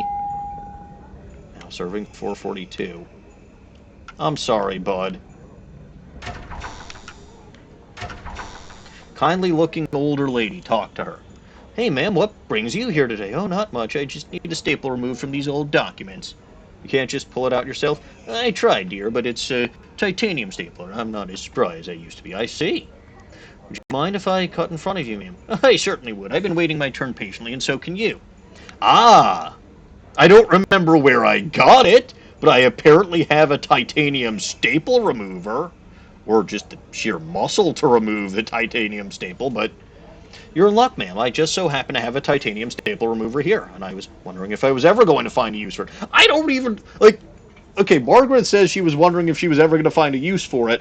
I didn't even fucking remember that I had it. Oh, how marvelous. You effortlessly removed the staple from her bundle of documents. Thank you very much, dear. Now I can spend the rest of my afternoon knitting cozies for my collection of vintage machine guns. Aw, she must be the person that Molly turns into in the future. You're welcome, bye. A robot. There's a robot waiting in line. Does it need a driver's license to drive itself? Talk to it. Hi, robot. The robot doesn't react. Hello? Hey, robot. Nothing. Must not have voice command interface. Oh, I swear I didn't do all of this stuff on purpose. Move to step in front of the robot and it points a laser gun at you. Oh. Reprogram it with my Robotectronics degree. Well, heck, after completing the final exam for SIT's Robotectronics course, of course this should be a breeze. You punch in a sequence of commands into the little console on the back of the robot, rolls out of the queue, navigates haltingly around the waiting room benches, drives out the door. Hooray! Uh-oh. So I could theoretically have started from the front and then just worked back, but clearly a mob guy, a low-ranking capo. If he was higher ranked, he'd have someone else waiting. Well, damn, I must not be that high-ranked of a capo either. Hulking ticked off Minotaur. I guess I could have just said a Minotaur. Talk to him. Hey, buddy, what are you in here for? Ugh, I don't know. It's so annoying. Driver's license? I can't drive. I don't fit in any cars. I have to ride the trolley to work. That's not so bad. Lots of people ride the like a horse. Oh. Huh. What do you want? I'm too mad to have a conversation right now. I was kind of just wondering if you don't mind if I went in front of you. I'm kind of in a hurry. Hell no, get back. Ask about his magicalness. Maybe you need a magic license? I don't know any spells. I just hang around in mazes and labyrinths and Swedish furniture stores. Do you need a license for being a magical creature? That would be hugely racist. That would be like if I needed a license for being Greek. Oh yeah, geez, good point. Maybe you just don't need to be here? What do you mean? It doesn't seem like any of the stuff they do here applies to you. So I came here for nothing? I've been wasting my time? Yeah, I feel your pain, but I think this is the case. Damn it, do you know how long it takes to get in and out of that labyrinth? He stomps away angrily. Sorry, bye.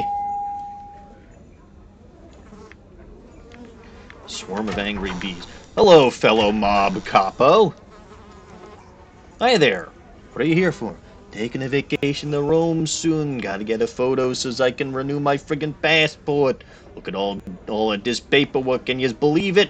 Outrageous. My Bob citizenship papers weren't this complicated. Wow, geez. What do you want? I ain't here to flap my gums. Would you mind if I cut ahead of you in line? Yeah, I'd friggin' mind. Try it and I'll cut yous. Reveal my mob connections. See this signet ring? Oh, you's one of the family. Gee, that's a swell ring. I ain't owned mine yet. Yous need something? Yeah, sorry, but I need you to take a hike and come back tomorrow. I'm on important business and I'm in a hurry. Ah, geez. Well, business is business and I'm sick of standing here anyways. This place gives me the creeps. He leaves grumbling. Ciao. Well.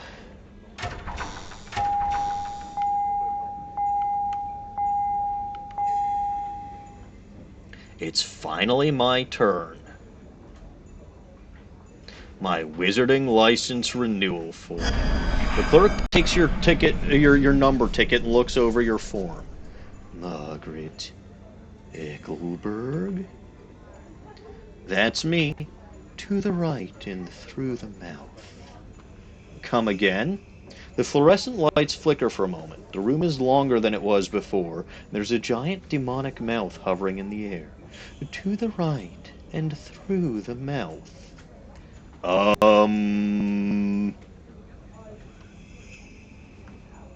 Clerk awaits his next customer and ignores you entirely.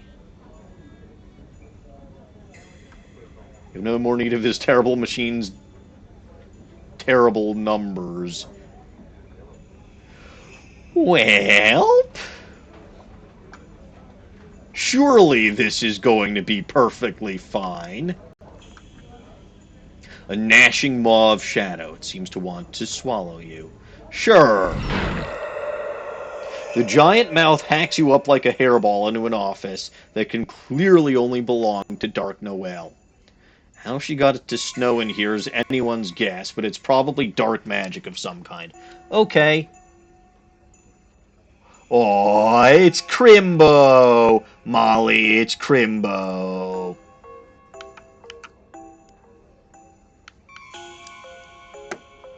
Listen to this festive theme.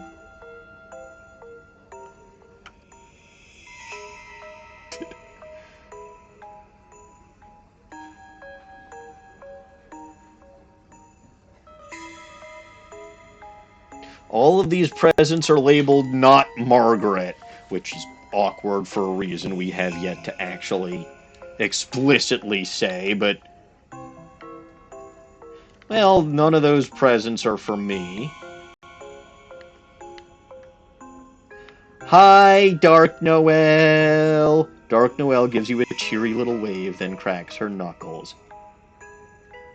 No, Knuckles was in the murder of Sonic the Hedgehog, but I suppose it's time to do this. Oop. Thanks for coming to my little crimbo party, Margaret. Not that there was much chance of you pulling a no-show. People say I'm obsessed, but all wizards are obsessives. All I had to do to make you jump was take away your license.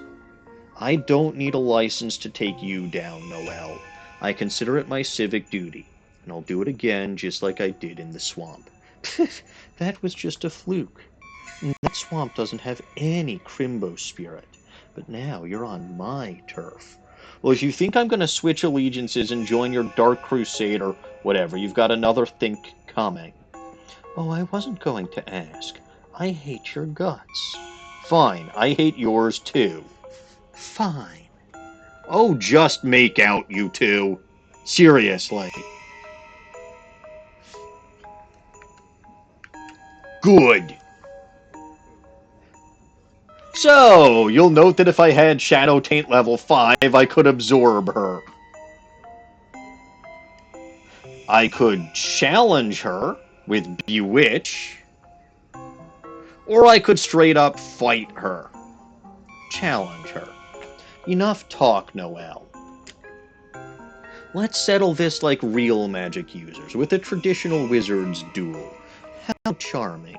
Gladly, I'll even be magnanimous and let you go first. Give me your best shortcake. She thrusts her palms forward, launching a huge brick of buttery cookie straight at your head. Stiff breeze! A quick circular motion of your arm conjures a shield of semi-soft cheese, deflecting the shortbread harmlessly. You throw the shield forward, but Noelle dodges to the side. So you've decided to fight dirty. Who's naughty and who's nice is decided by the winner, dear. Counterattack. Monterey Jackhammer! Steam explodes from your palms as you hurl a massive pointed log of mild, white, semi-hard cheese at your opponent. Meet me under the mistletoe. Gladly! Oh, like an actual missile. Damn it! Leafy green darts machine gun out of her hands, shredding your attack. You dive and roll to escape as she redirects the remainder of the spell at you. Ha! You wish, lady. Don't flatter yourself. Let it snow. A blizzard of snow and ice gusts towards you with gale force powers. Well, hey, I've got at least 8 mysticality. Mazumbrella!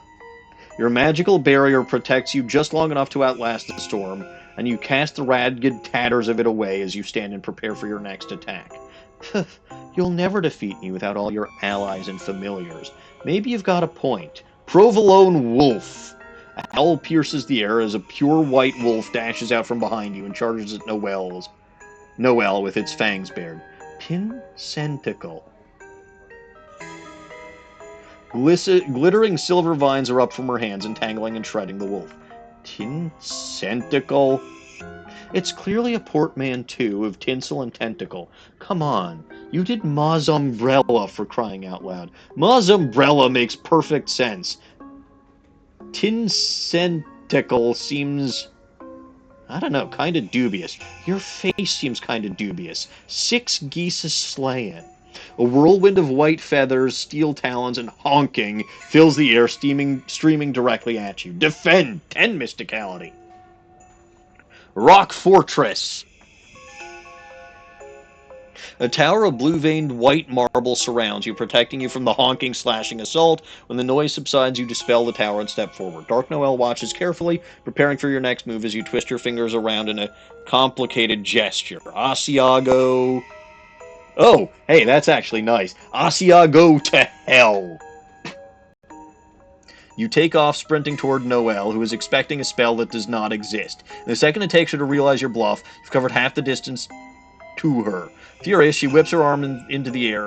Black lightning coruscates around her hands as she screams, Feliz. I've got at least 8 spooky armor. Oh, hey. You keep sprinting. Noelle's eyes are dead black. Her hair's whipping around like snakes. The black lightning in her hands is coalesced into the shape of a grinning skull. Navidad. String cheese theory. You whip a thick fibrous strand of cheese at her wrists, tying them together and interrupting her spell. What? And then you punch her in the face. Ow! By those! You bitch! That's a foul! Finish her. Oh, good. Your fist slams into her repeatedly, too fast to be followed by human eyes. Gouda, Gouda, Gouda, Gouda, Gouda, Gouda, Gouda, Gouda, Gouda, Gouda, Gouda, Gouda, Gouda, Gouda! Dark Noel collapses to the ground, utterly defeated. You gain 35 XP. You're naughty, I'm nice. Go ahead, finish me off. Make it a red crimbo. I think I've proved my point already. I'll let you out of here alive if you promise to leave the country and never return. Huh, maybe you are the nice one. All right, I'll leave if that's what you want. Or you can open your present. My present? Really, it's my present, my second form, but I didn't get the chance to show it to you.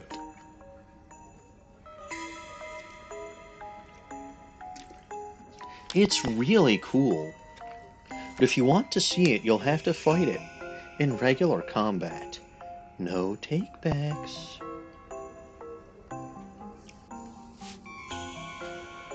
Do I let Dark Noel out alive because she's cute?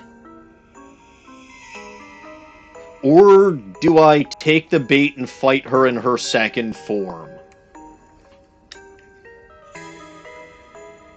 This is a question.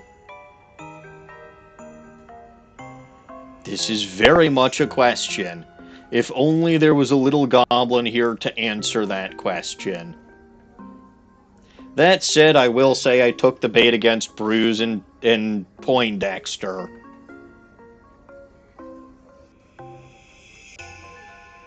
But they weren't cute.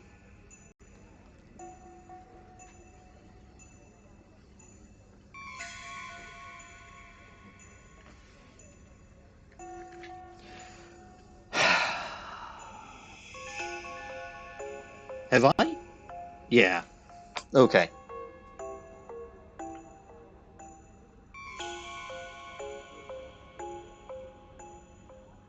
You know what, Noel? Fine.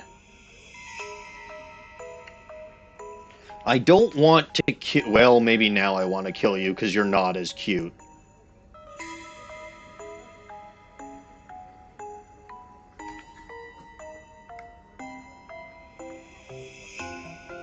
Gotta hand it to her. Her second form is pretty sweet. Shame about actually having to fight the terrifying thing. Well, I'm gonna fight it, and you can't see it, but there is a young venomous spider back there, which I happen to be selecting for random reasons. So, spider count +1.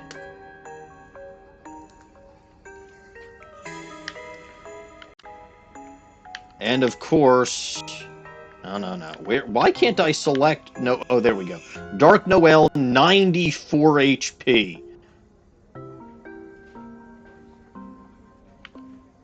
And apparently she can heal herself by the same damage that she does. Molly, do me a favor. Kneecap that spider. Now, this would have been a better battle for my single opponent configuration. I can deal 41 damage. I can deal 12 damage, which is the most damage that I can do with any ability.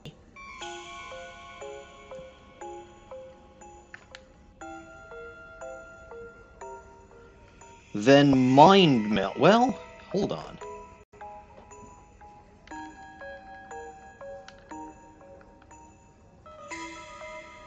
Mind Melt. Mind Melt again. Yeah, no, this is easy enough. It really is a shame. I've got 1 AP, but, like, I'll deal 14 damage with that, and then overkill it with this. Dark Noel, I kinda wanted you to live, but in your second form, you're not so cute. You won. Wow, maybe it'll be a holly jolly crimbo after all. Ho, ho, ho.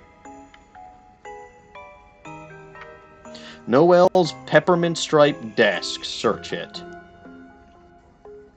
This is less a desk and more a gift wrapping station. You don't find any information about Uncle Murray, but underneath the paper scraps and ribbons and black name tags, you do find an important looking key. Key to the Black House. It'll slap a weird metal chain to a souvenir keychain shaped like the Black House. Wasn't that nice? Assuming this is a two-way horrible shadow mall, want to go back to the DMV. Well, can I... Yeah, you know you're in an office, but you don't know where the office is, and the only way out seems that terrible mouth-sear map is of no use right now. Yeah, that's fair.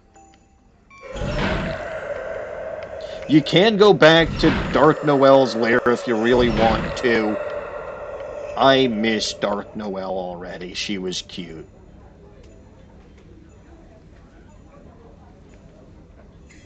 Out we go. And there is, in fact, only one place to go.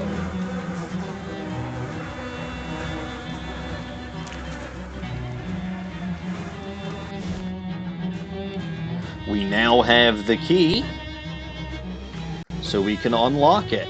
You slide the key into the lock and turn. Both the key and lock suddenly disintegrate, leaving the gate unsecured. Go on in.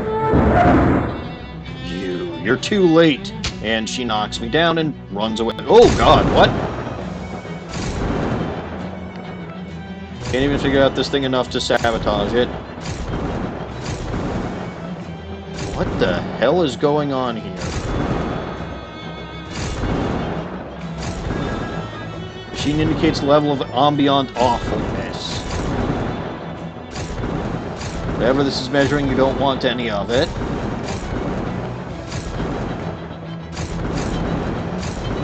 You aren't getting in there unless you've discovered a secret to phasing through solid steel, which I'm pretty sure you haven't. Hocus pocus! Right through the steel. Like, poke through the steel. But alright, hello. It's Uncle Murray! Uncle Murray, are you okay? Surprisingly fine, kiddo. Not sure why they didn't just murder me, but I'm glad they didn't. Me too. Gotta stop the president from doing whatever her crazy plan is. Darn right we do, but wait a minute, what's this? What's what? Got something behind your ear. You gained 5 meters. Haha, jeez. Don't ever change, Uncle Murray.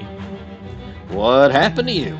Well, Jessica told you how I've been hunting a series of cursed artifacts, right?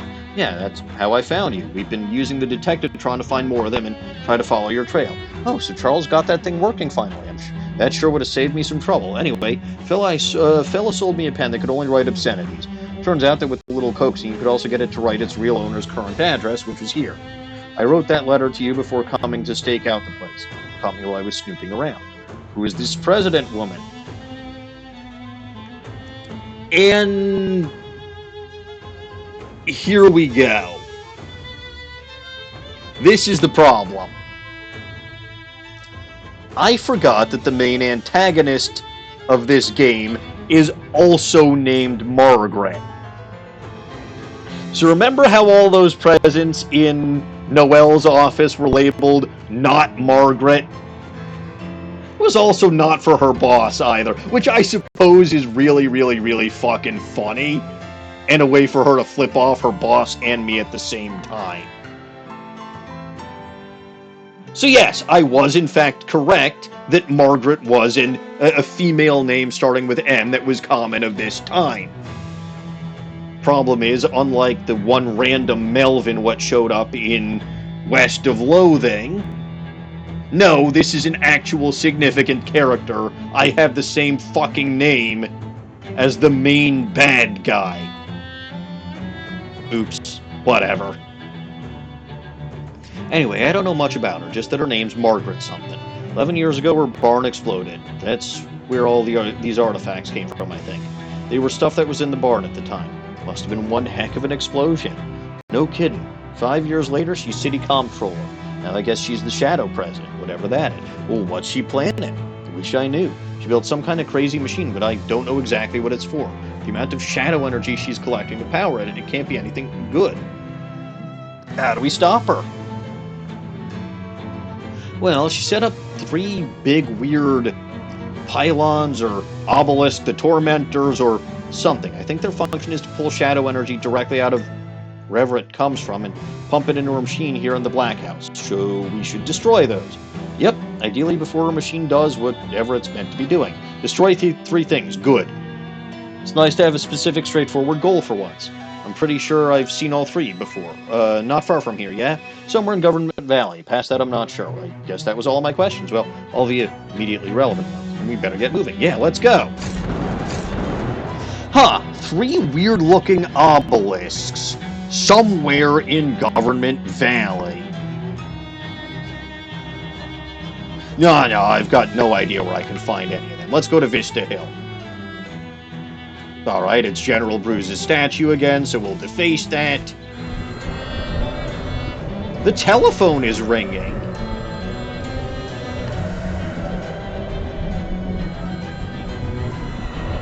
And it's not that sinister ring this time. This payphone is ringing. Answer it.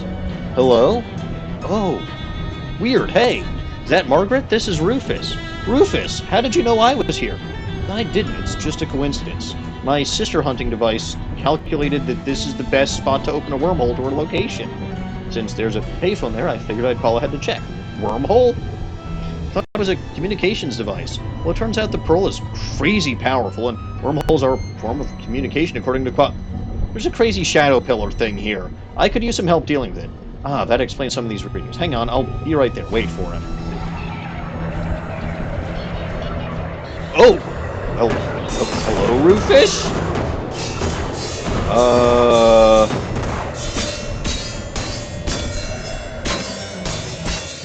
Okay then, good luck, Rufus. Thought he said he'd be right here, but sure, I'll take it. Twisted pylon has been destroyed. I believe there was another one outside PDQ Central Office.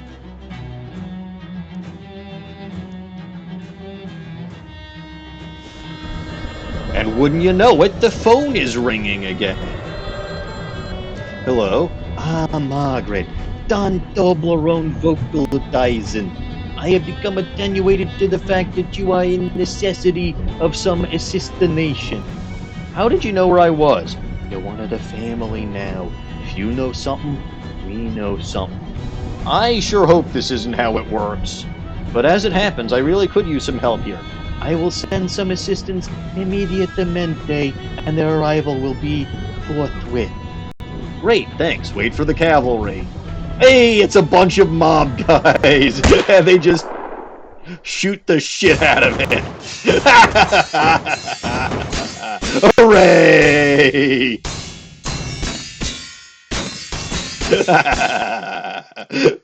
Twisted pylon has been destroyed.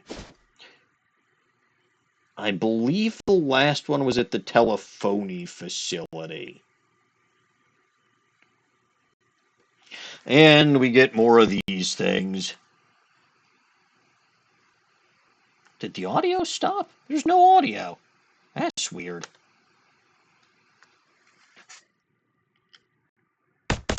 Okay, yeah, there is in fact still audio.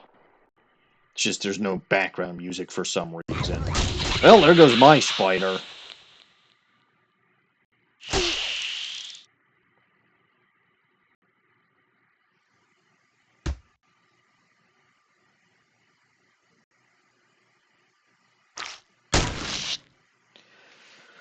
Alright, well, burn everything. And then splatter it with stilton. Works for me. And here we are at the telephony facility. Wouldn't you know it? A third pylon and a third ringing phone. I'm wondering if you've figured out the pattern yet. Hello? Margaret, this is Johnny, the Hobo King. My secret Hobo King powers alerted me that you might be in need. How did you know what number to call? Oh, I just picked up my phone and it connected me to you. Is that not how phones work? Anyway, yeah, I do need some help. There's a big weird pillar thing here that needs to be destroyed. No problem. I'll send a crew of hobos immediately. Excellent! Hobos to the rescue! See, so you saw how many freaking mafiosos it took to destroy that thing with bullets. Those hobos came in, there were 4 of them, and they beat the shit out of that thing. God, it pays to have friends. So, your reward for completing Rufus, the Mafia quests, the Rufus quest, the Mafia quest, and the Hobo quest is that you don't actually need to deal with the pillars yourself. You get friends to do it for you. Isn't that lovely?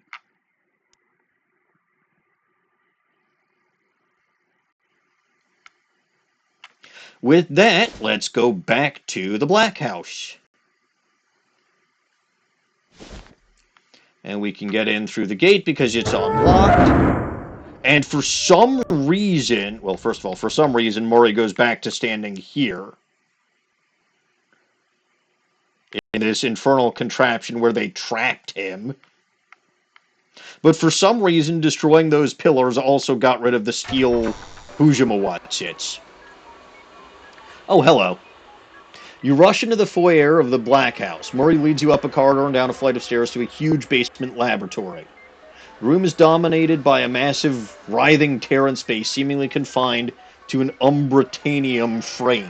The president is typing furiously at a computer console nearby, but she turns around momentarily when you enter. She glares at you, practically hissing. I knew I shouldn't have trusted that idiot Noel to deal with you. I noticed the shadow flow has dropped back to ambient levels. I assume that was your doing. Yeah, I busted your weird pillars, and now I'm busting you. Oh, no. I'd be real upset if you weren't too late. Ah, nuts. Yeah, nuts to you. The portal is open, and after I make these last few calibrations, the Emperor of all will be summoned to this plane to kneel before me. I will rule the universe not as the President of Shadows, but the Empress. Wow, that's a much bigger goal than I was expecting. Yeah, well, go big or go home, right? Anyway, don't try to stop me. Without my attention to this console... without my attention to this console and keep the reaction steady, this thing could implode and turn the whole tri-state area into a smoking crater. Jeez, okay, well, mind if I have a look around? Sure, whatever. Just don't pester me unless you want everyone you... just don't pester me unless you want everyone you ever heard of, or whoever heard of you, to die. I'ma pester you! You're scared that if you interrupt her, the entire universe might blow up, or at least the tri-state area. It's a good Dr. Doofenshmirtz reference there. Stesk has seen a lot, especially recently. You do have the ability to make potions here. At some point, this horrible project must have involved chemistry.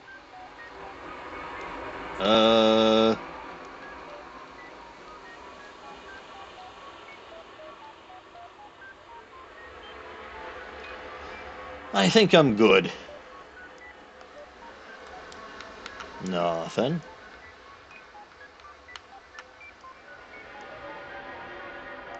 Yeah, no. Let's not talk to Murray just yet. He's holding something weird. Mundane and arcane. I don't have any anarchist's hardware. I can do some cooking with my mana-enriched flour that I actually didn't know that I had.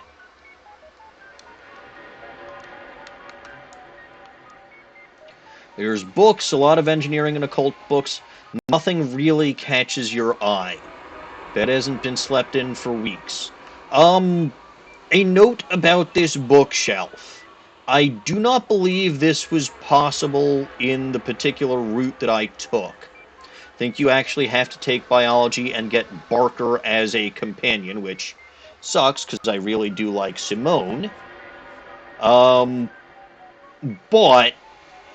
if you figure out what Shadow President Margaret's last name is, I'll give you a hint, it's not Eckelberg. There should be something here that you can get. There's a weird, convoluted brouhaha that you can use to find a book on here that will actually give you an ending that I will not be able to show. Now, you're not an expert, or you're no expert, but this seems bad. I'm sure it's fine. Now, let's talk to Murray. Murray is holding a weird something. Talk to him. What's that? An umbratanium bomb. Cobbled it together from parts I found lying around while you were distracting the president. Good job. Oh, no problem. Yeah, that was intentional, but what's your plan exactly? From what you said, it sounded pretty bad to mess with this stuff. She's trying to summon something, right? I figure by applying enough pressure at just the right time, we can reverse the flow and make it an out portal instead of an in portal. Oh, I get it.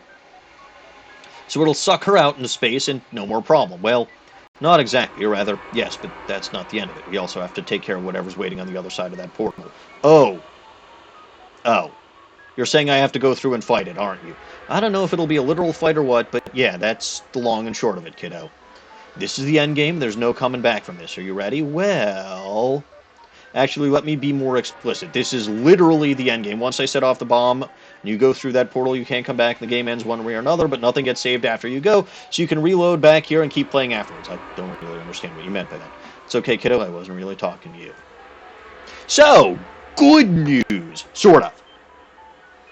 Remember how this game progresses the same way West of Loathing did, where it basically auto-saves the whole way you go, right? So you can't ever backtrack. I can't, for example, go back and absorb Dark Noel at this point because I've already gotten past that point in the story. I also can't go back and not kick her ass in her second form so that I could let her live, so that she and Margaret could live happily ever after, and it would be a nice, wonderful crimbo for everybody. But here, with the actual ending of the game at the very least, they let you go back and do stuff.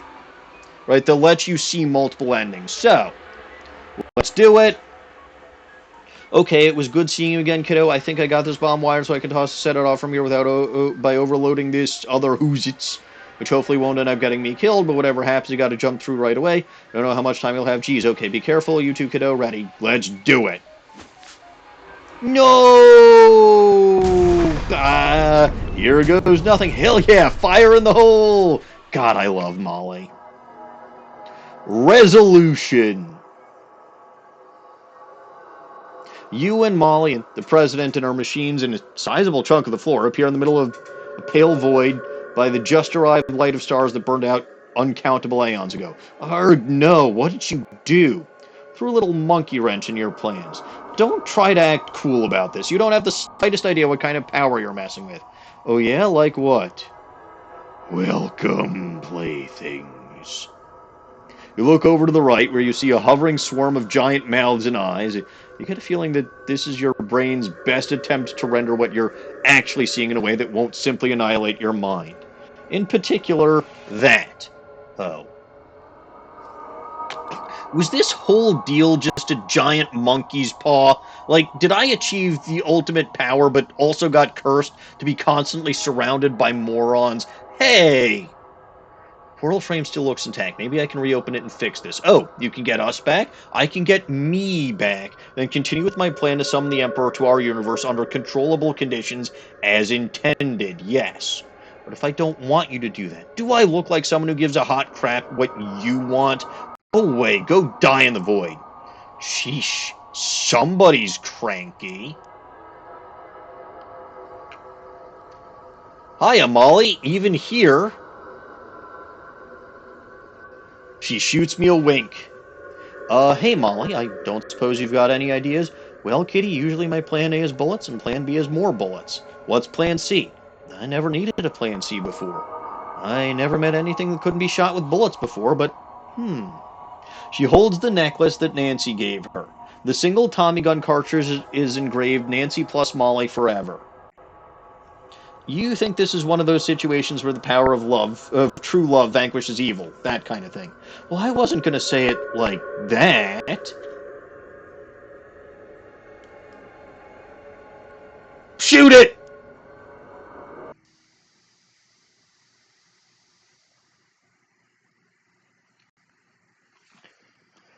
And thus, lesbian love has saved the universe. It sounds cliche, but love is truly the most powerful force in the universe. If it has a gun. After the metaphorical smoke cleared, you found yourself stuck in a weird extra-dimensional space where the final showdown happened. Waited and waited and waited. Murray's bomb blasted him past the borders of reality. He drifted outside the world for a span of time that might have been 5 minutes or 5,000 years. To be sure to not press a key for 5,000 years, then you'll... No, absolutely not. A few weeks later, Jessica accidentally activated the fail-safe interdimensional homing teleporter Murray had left in one of his desk drawers. He was looking for a pen. You and Murray were wrenched through the other end, through the ether, and unceremoniously dumped on the floor of the antique store. After spending a reasonable amount of time patting one another on the back, you started searching for the next eldritch horror on Murray's big list of cosmic threats. The world is always under existential threat if you know where to look, and Murray always knows where to look. Thanks to your mob connections, Murray has a lot more meat at his disposal than he's accustomed to. That should make the next old god easier to deal with. Goblin House did a brisk trade at the end of Prohibition, at which point it did an even brisker one. Obi decided to leave the hobo's life behind and just play the oboe full-time. When they started televising underground bare-knuckle boxing, Gabby got really excited and joined a league. Her combat style was a mixture of different martial arts that came to be known as super weird fighting. Here's Nancy and Molly. Molly and Nancy went on to become the most notorious bank-robbing duo in history, robbing a bank that I already robbed, had a car run through it, and the vault door was wide open. But sure, you do you, ladies. You saved the universe. They were last seen somewhere in Bolivia. Simone went on to become the chair of the SIT Robotectronics department. After your adventures were over, Alphonse returned to his terrible family in the swamp. Thanks to your tireless crime fighting, the streets of Ocean City have never been safer. King Johnny got the camp loaded into the ocean, with Samuel and Agamemnon doing most of the heavy lifting. With the wind at their backs, they set sail for distant shores. Thanks to Ovid and Croetius, the expedition was comfortable and well-funded. Sure, it got boring at times, but Howie entertained folks with his harmonica, and Dusty brought a deck of cards. Whenever anybody got scratched up or seasick, Doc was there to provide some medical attention. An ice were cold between Beatrice's wool and Calandula's moonshine. Everybody kept pretty cozy. They ate creamed fish thanks to Walter and Creamy Steve. Cornelius and Beanie provided cornbread and beans. Mossman provided fine herbs and exotic spices. After a long and difficult journey, they arrived at the land they had promised to themselves. They founded a new nation, a nation of hobos, by hobos, for hobos, with liberty and justice for hobos. Marvin went on to set the world record for mailbox sitting. He held the record for nearly a week. He has recently become interested in flagpoles. Oh dear God. The bishop's inspection went swimmingly, and the vicar of St. Polycarp's was soon promoted to vice pope. With that whole grisly murder business behind her, Ms. Brewster went on to win the Boarding House of the Decade award from the International Salesmen's League. Crystal Store was moderately successful, but she was confident that about 40 years business would boom. Greta wisely invested all the meat you spent at her store and eventually expanded into a nationwide chain. 70 years from now, the historical village of Sandwich is still a popular tourist attraction. It's particularly popular among mixed-up hipsters who get it confused with Sandwich, Brooklyn. Jossie Morton went on to discover a new, extremely volatile isotope of hypercrystalline thalmomorphic diorite. With it, she eventually invented the devastating weapon that brought about the end of the Skeleton Wars. So we had the Cola Wars, then the Skeleton Wars might be World War II, I don't know. History mostly remembers her for what she said after the weapon's first successful field test. Yes, I am become Death's Death Destroyer of Skeletons. Your championship trophy remains the crowning achievement of the SIT Food Fight team. This is mostly true because they never won another one before the program was canceled. Clem and Jarvis Schlitz evaded capture by adopting the aliases Jarvis Jamies and Clem Bartles, respectively. After Prohibition ended, they had a long and illustrious career in getting people drunk industry. With your help, Rhonda Rasmussen became the first person in history to fly all the way around a swamp. Fame lasted until nearly a month later, when Charles Lindbergh was seen buying a new set of shoelaces. Frogger Haim turned Haim Quarry into an ecologically responsible workers' collective, which did quite well. He spent most of his share of the profits on fast car sandwiches and open-minded women. The loss of Tom and Kathy plunged Largemouth Bass and Sons into a succession crisis. In the chaos, the bastard Reboner returned from exile and made his claim to the throne. I didn't know there was a bastard Reboner. Although Tom and Kathy's judgewig business never took off domestically, they were knighted in Albion for services to judicial fashion. Uh-oh. Paul Leathers used his new tongue to preach nonviolence and counseled many a troubled youth away from a life of big game hunting. To appease his brother, John Leathers agreed to read a book on pacifism. In time, the wreck of the Longerfellow was swallowed whole by the swamp. I don't think there's anything you can do about this. Though a boat might be long, not is longer than nature's mouth.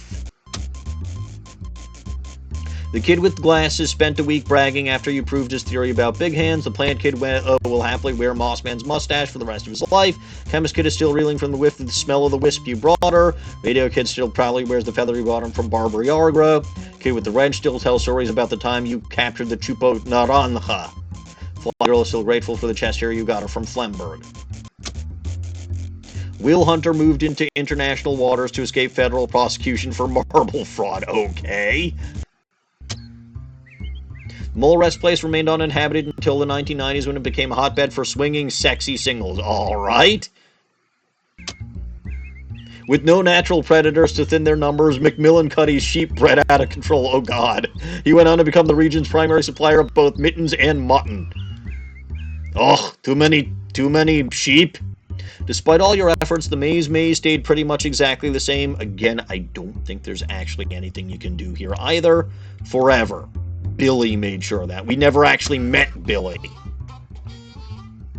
Workers at the Ford compound were able to get the factory machinery back up and running. After months of research and hard work, they're finally able to make a car entirely out of beans.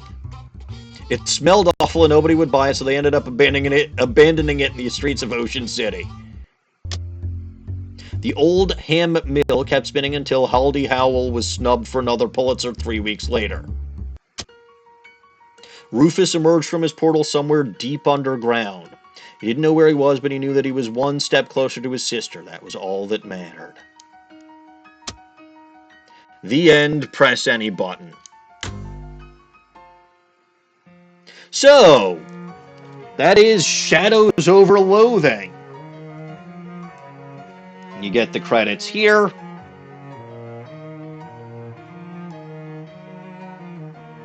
Yes, lots of vocal talent.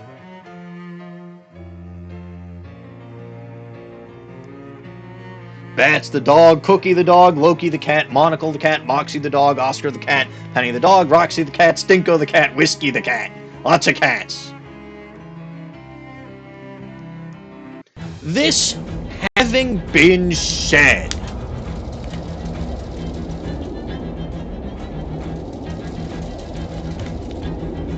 let's continue. Oh look, we're here again.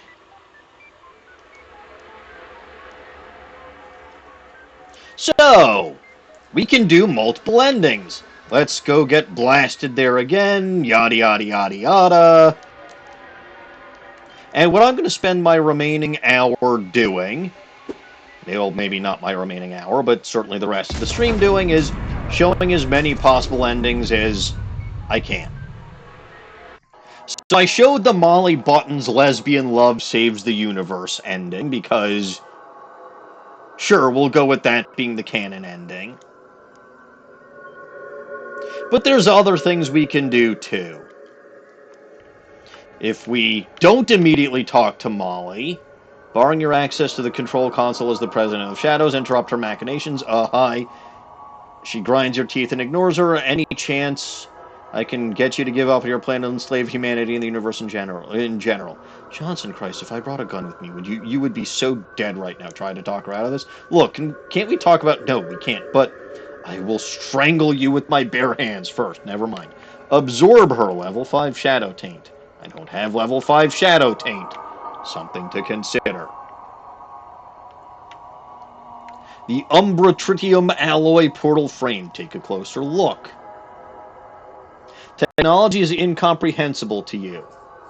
The Yachian chrono crystal begins to vibrate as it gets close to the machine. This must be where and when you're meant to use it. Pull out the scroll Dean Wormwood gave you. Insert the crystal, or read the ancient incantation. So 2 endings you can get from here. Let's insert the crystal. And we go to the end cutscene, most of which is going to be the same. Does suck that the end credit scene is very long, but... And I don't think I can skip through it. But here we go. This is the different part. You did as the Yachian captain asked and deployed their weird technology against their alien enemies. Press any button. 900 years from now, the inhabitants of Globulon Prime are going to be extremely upset with you. But only for a few minutes. So, a couple of things about this ending that I'll go over now. If you didn't deal with all the time paradoxes, you and Murray, well, actually, you might not actually make it back here. And then, obviously, it mentioned the mob connections. I think this remains the same no matter what. And then, obviously, the companion things will depend on which companions you got. So, you know, if you didn't get Obi, if you didn't get Molly, because they are optional... if you went for a different major and you didn't get Simone, if you didn't find Alphonse, you wouldn't see this. Depending on how many gangs and or tentacles, actually gangs and tentacles, you kick out of Ocean City, and apparently not destroying the Tin Lizzies, but becoming their leader, makes it a safer place. But that gets you this, and then, you know, if you get enough hobos, Johnny can do what he wants to do, and then it mentions the specific hobos that you found there. If you didn't get Marvin his snackle cakes, he would die. If you didn't fix what happened at St. Polycarp's, that wouldn't happen. If you didn't get the murder or didn't solve the murder, you wouldn't see this. If you didn't help Crystal with her shop, you wouldn't see this. If you didn't buy all the pets from Greta, you wouldn't see this. This stumped me for a while. Because I fixed, or I went back and I managed to get Who's Your Whatsits off the hook for the crimes, and I thought that would solve. And then for a while, I was still getting the everyone but one guy in Sandwich died, maybe you should have done something. Then I figured out that I could get into the basement and screw with that guy's spell. Obviously, these will depend on the classes that you do. So, you know, because I took geology, I'm dealing with Jossie Morton. The food fight is because that's what I took as my extracurricular. I found these guys and I got them their booze back. I helped out Rhonda Rasmussen.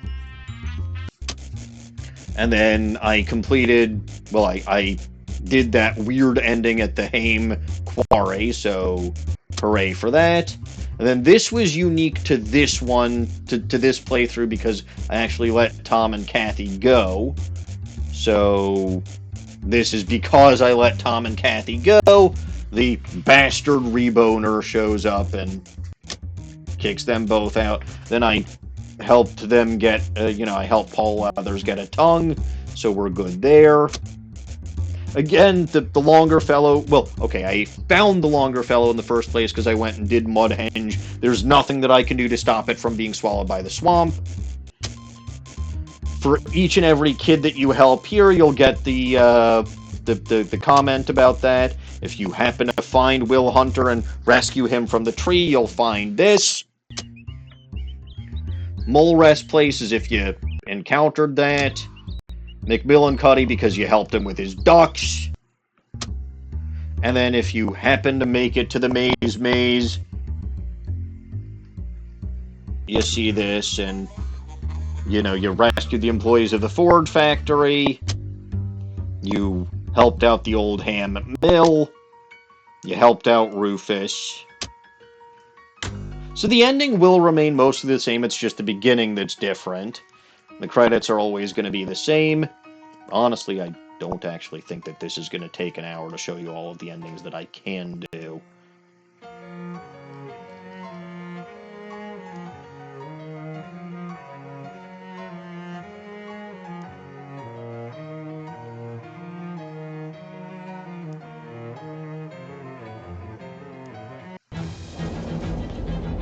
But yeah, I'm gonna do all of the endings that I can do. I've got Molly here, but obviously each companion will have their own unique ending if you get their vignettes, or if you complete their vignettes. So I also, by the way, haven't seen Gabby or Obi's endings yet, because I was not able to complete Obi's vignette with the, with the oboe playing, and I never figured out prior to this playthrough how to get Gabby's second character vignette. But alright, so that's two endings. The Molly Buttons ending, the Echian Crystal ending. Let's read the ancient incantation. Yumo guai guai fi di cao. Like Uncle from Jackie Chan Adventures. And the television turns on. By the way, the panning of your room and everything that you've got in your room will obviously also depend on your adventures. With your help, Dean Wormwood's work was finally completed, the shadow was ended, the world was saved, yada yada yada yada. Again, you do have to complete all of the temporal paradox stuff in Crystal Dream Lake, and that does include the whole Mobius ring shit to avoid a paradox and actually be able to come back to reality. All of this is exactly the same. Is there a way for me to speed through this other than just mashing A? I don't know, but like, all of this stuff remains exactly the same.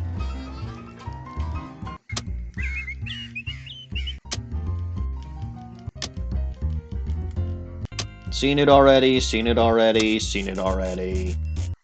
Seen it already.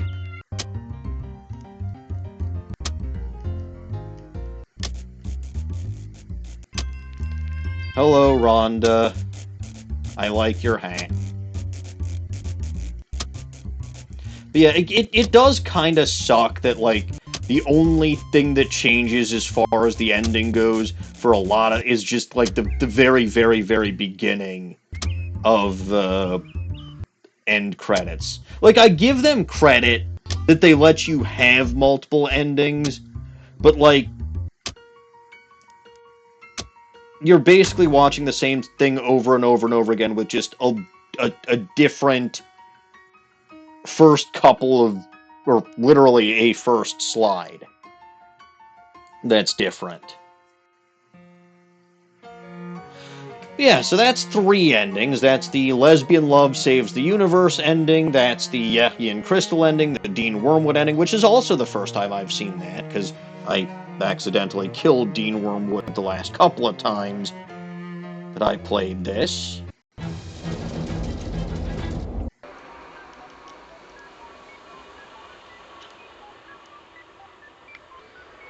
There should be one, maybe... No, I think there's only one other ending that I can do this way.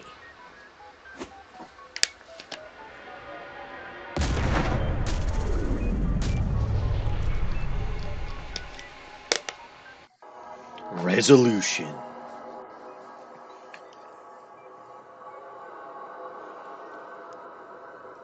So, none of this has been dealing with that giant mass of eyeballs and whatever that's over here, so I got both of the endings from over there, but... Oh, hi, buddy! How are you today?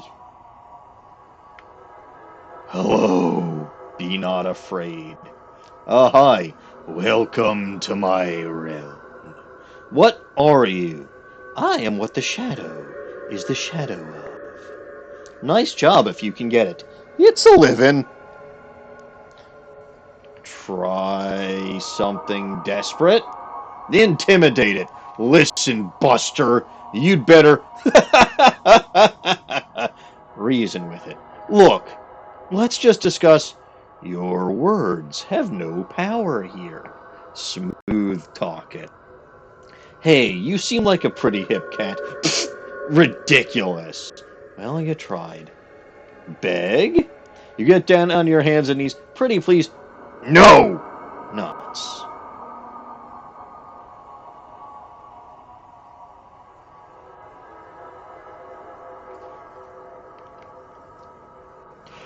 Here's another ending.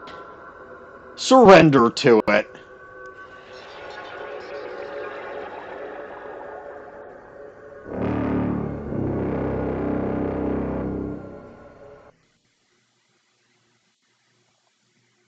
And this is, of course, the first bad ending. I wanted to show this one before the other possible ending that you can get here because it's a lot sadder. Well, that certainly could have gone better. That tombstone is symbolic, by the way. Your ruined body just drifts through nothingness forever. Good.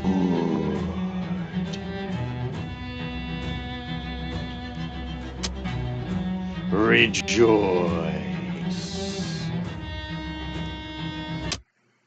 Behold. So yeah, shadow consumes everything because I gave up. Behold. Good.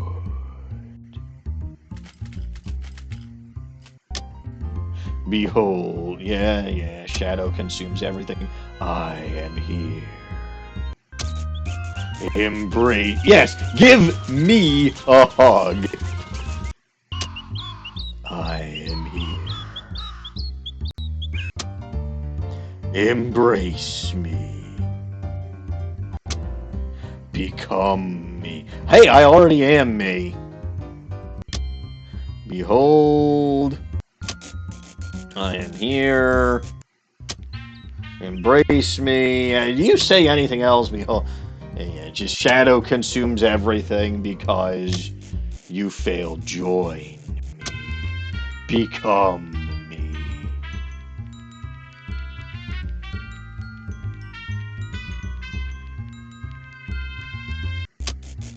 Good. Yeah, we've seen that one already. Become me. I am here. Forever. Behold. Yes. Yes. Rejoice. Glory unto me. Yes. Rejoice.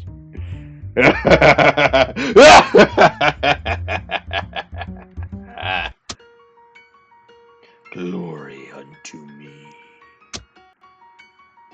Well, that could have gone better, as it said in the beginning. But, you know, that is a bad ending.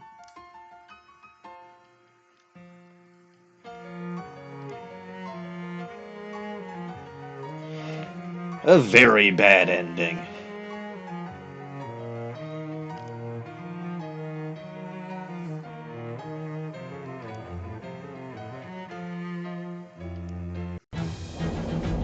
So instead, let's do the next logical thing.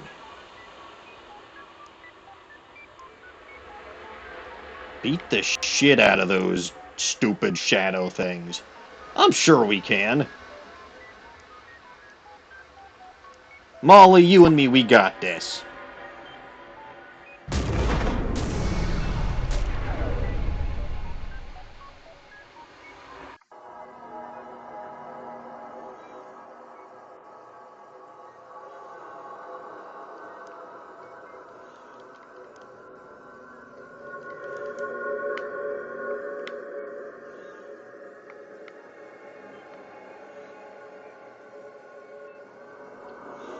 Alright, buddy.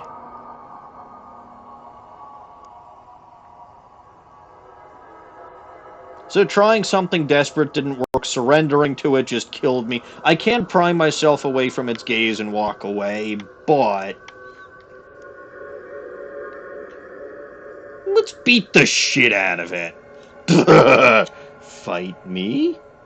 Very well. I will give you one chance, dearie. All or nothing, comrade.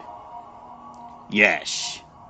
As you draw your weapons, you hear someone behind you. Hi, hello. Gabby is here to give the fight. Thought you might use a little help. Well, you could use a little help, doll. Need a hand with this? Or a Waldo? Grah! Bad thing! Kill now! You're not sure how they made it here, but you'll take all the help you can get. It's time. So, quite frankly, it doesn't actually matter how many companions, or, sorry, which companion you entered the portal with. All of them would end up coming here to your side. And you'll be fighting Spider. Spider, Spider, Spider. All of Spider. Well, 2 Spider. Now, since we didn't kill President of Shadows, there is in fact President of Shadows. There is also Shadowcaster's Mouth. There is also Shadowcaster's Eye. Shadowcaster's Eye, and I've got a spider here.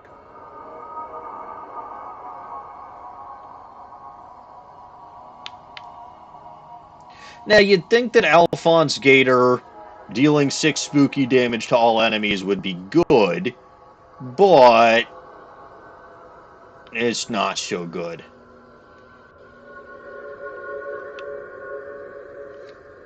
Now, you'll notice, by the way, that Shadowcaster's Mouth is shielded. That means that the first attack won't do anything to it. So you know what, actually? Let's do this just to get rid of that shielded, but... Oh, actually, that... Did that... No. Didn't... Huh, that actually did 6 HP damage to those things. It didn't get rid of the shielded, though. That's interesting. Now, Obi does have a new inspiring glissando, but...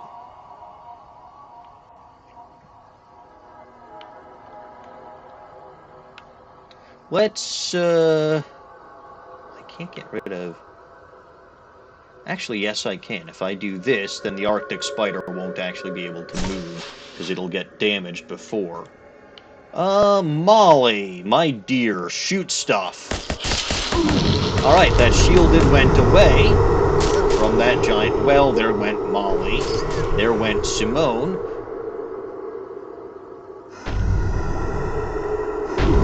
That would also get rid of the shielded.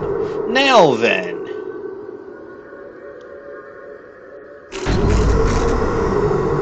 This is time. So you see how powerful that thing is, right? So you want to use as much as you possibly can as far as damage dealing.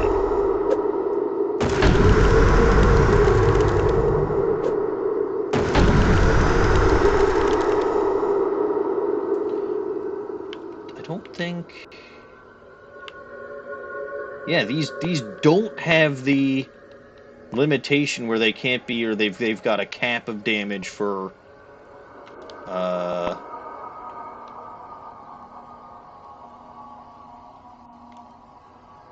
physical damage, so might as well. And then you see I got rid of one of the eyes. I'll blast the other one out of existence. It lived, but I can now stilt and splatter.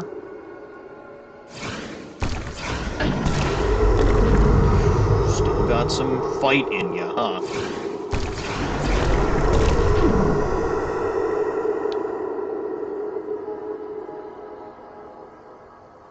I still have 2 AP. How much damage do I do with this? 41. So, it's better for me to stilt and splatter. Both should be in range of death from my weapon attack.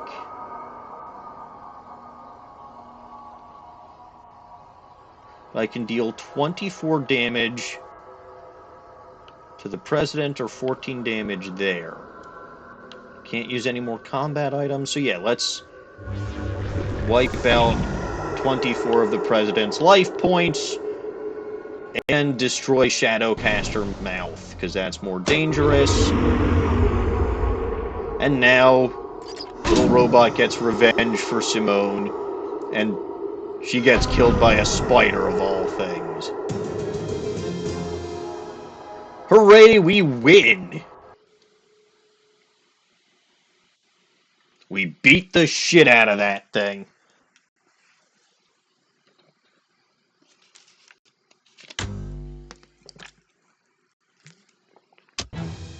Well, sometimes the best way to deal with the universe destroying threat is just to hit it with something until it stops moving. Nice work! And everything from here is the same. So just speed through this.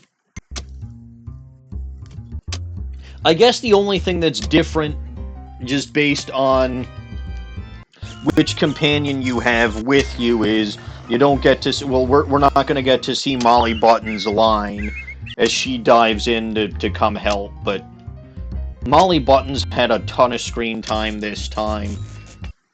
And what we're going to do at this point is show off the different character victories. Or, sorry, the different character wins. And then we'll show off a couple of other things.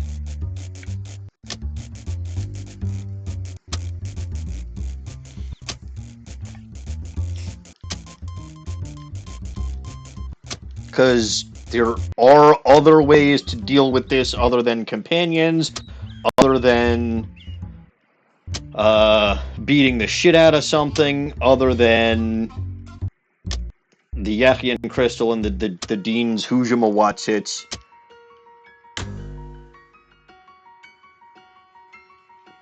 There are other interesting endings. At least that I am aware of. And again, this is not an exhaustive list of endings. It's extensive. It's all of the ones that I think that I have access to. But other playthroughs can and will have other endings. And again, depending on your player class, everything that you encountered in Government Valley, not every, but like, a lot of this chapter is going to be different. Alright, so, alas, it's time to go back to Ocean City. And we're dropping Molly Buttons back at the speakeasy and picking up another companion. Let's go with... Okay, so let's go with one that I haven't seen yet.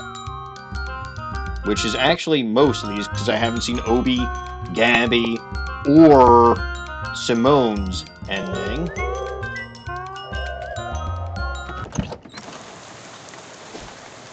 Because, well, I just haven't been able to. And yes, even after triggering that, of course, you can go and find... you can leave and you can go do other stuff. By the way, I'm still counting those 2 spiders in that battle, even though that battle technically never happened, because this is a different reality.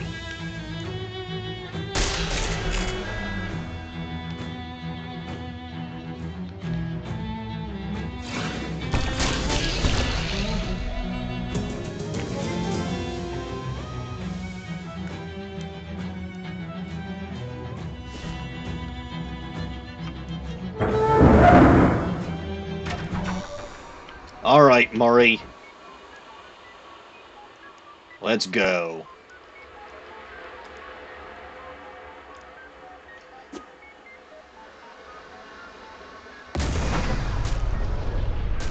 Yes, nothing is going here. Here goes nothing. Yes, nothing is going here. Yes, literally nothing. Alright. Cranky Pinch. Very cranky Pinch. Let's talk to Gabby. Gabby is practically vibrating with excitement. It is time! Gabby's secret plan is coming to fruiting. Say what? A secret plan of Gabby's. So much dancing, so much fighting, so much Gabby's. This is something to do with the times you wandered off before. Yes, Gabby will show you now. Haha, Gabby will summon the Gabbies to dance and fight away all of the bads. Are you ready for it? Sure, go for it. Holy crap! Dancing Gabbies!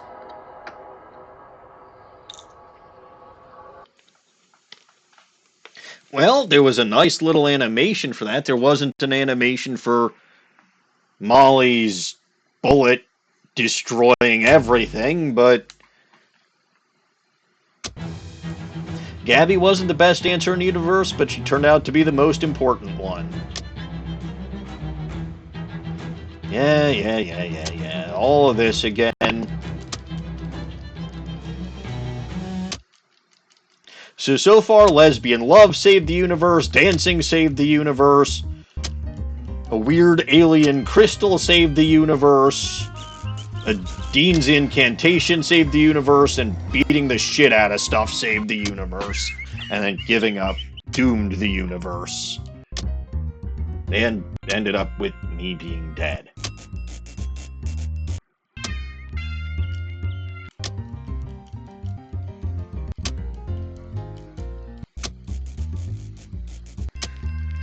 Alright. Now we gotta do this for the other companions. And some other stuff.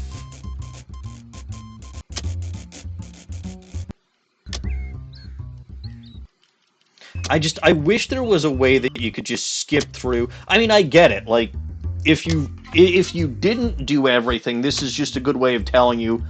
Well, okay, it won't always tell you, but like if you didn't complete the Ocean City stuff or you didn't complete the Sandwich Village stuff, this would be a good way for you to tell you that you did.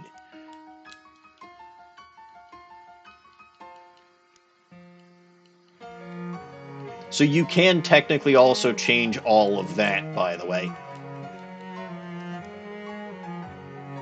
Like, if you didn't get Marvin his snackle cake and then you saw that he died, you can get him his snackle cake and change the ending. Alright, so that's the Gabby ending. Now we need other endings. So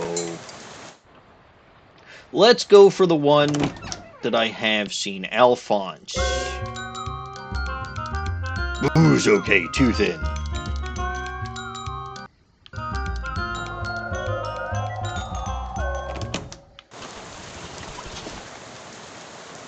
No, you know what? Where's the actual bus stop? I don't remember where the actual bus stop is. Oh, it's right here. Let's go, Alphonse.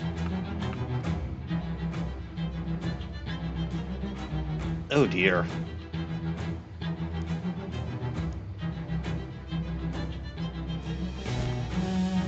In we go. Blast away, Uncle Murray.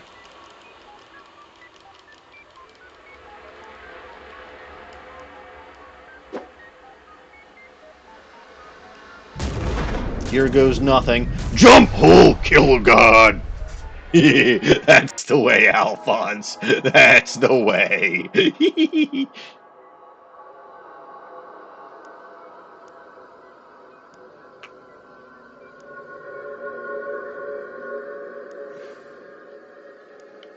Alphonse? President Human. A rusty bicycle chain of thoughts is slowly clicking across the ungreased sprocket of Alphonse's brain. President Human. Bring shadow. Gator Chief. Obey President. Gator Temple. Strengthen Shadow. Shadow. Make crazy. Family crazy. Dot dot dot. Eat President. Go for it, buddy.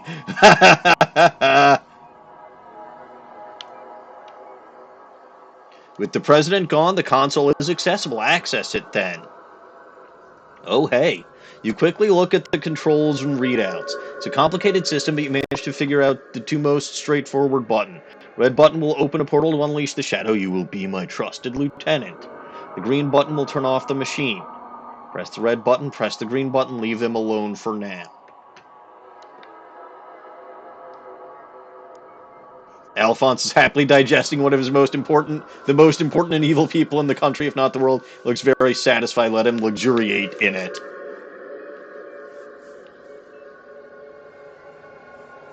So you can get access to Portal from there.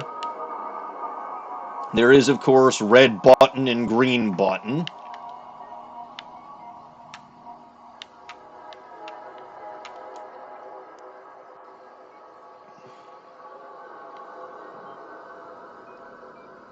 Press the green button.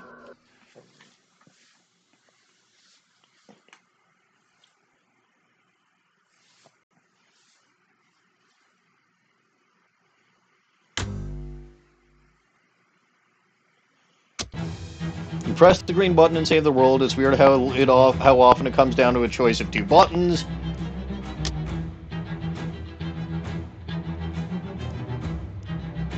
And then you and Uncle Murray get transported back.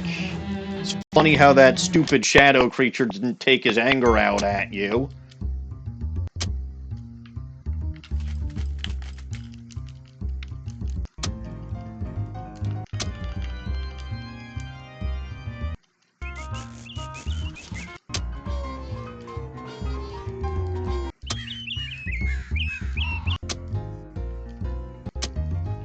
But what happens if you push the red button?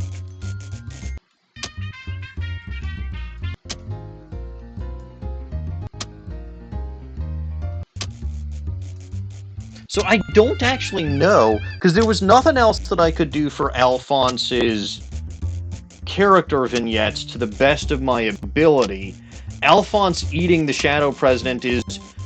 Well, okay, Alphonse eating the Shadow President is a way to get access to the consoles. It's also a way to not have to deal with the Shadow President in that fight against the Shadow creature. So I'll show that too.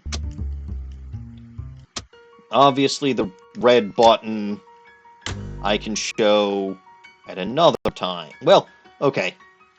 I can show the red button in two ways. So I might actually make it to 11:30 or relatively close to show all of the endings. Maybe. We'll see. I mean, it's a good episode regardless, and it's a nice finale regardless, showing all of the endings that I can do. Alright, so we're going back in with Alphonse.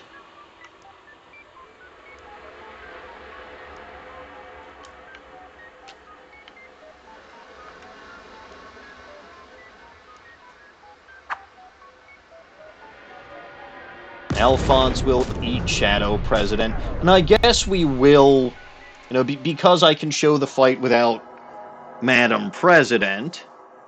Oh, actually, there's something I want to check now.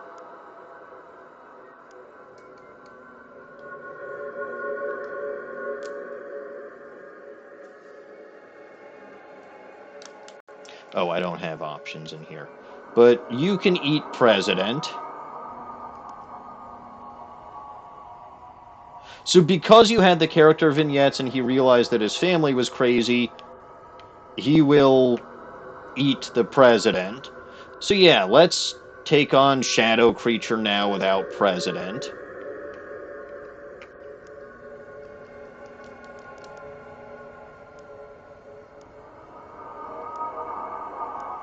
Fight it. Come on, kitty, let's send this warp back to whatever hole it crawled out of. So that's Molly's line. And like I said, it really, really doesn't matter what companion you take. They'll all show up here for you.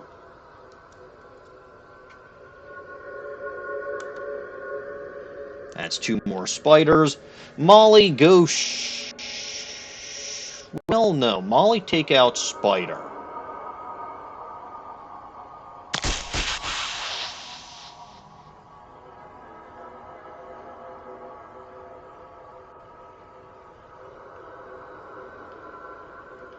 Obi could... Actually, yeah, let's do this. I like this. Oop, and Simone... That's twice Simone died in battle. Well, technically not die, but... Deals 14 hot damage to all my opponents.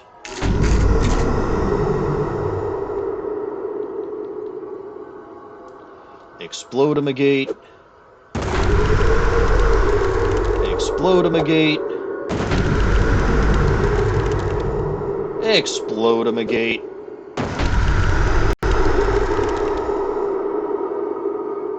Can use 2 more combat items.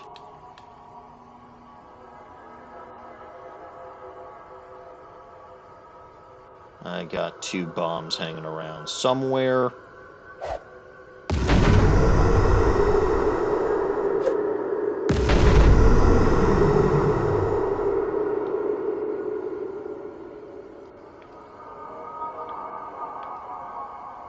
And you know what? I can just... I've got 4 AP. Let's melt your mind. Melt your mind. And melt your mind, which only does 14 damage. That's fun. But I think that puts you... Yeah.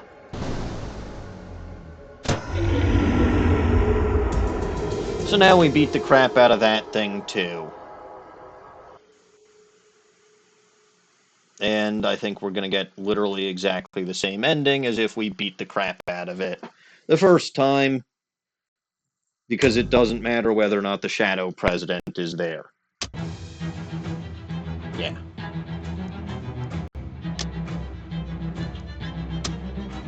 Yes, yes, Uncle Murray.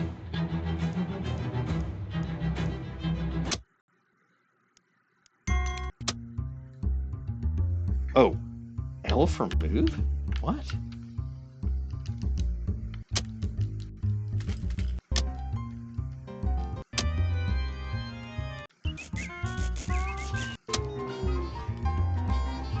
But hey, at least we got to see Molly's line as she jumps in to help. Also, I believe that there's an option that I want to cover now, or that I want to use now. I'll check that in a second.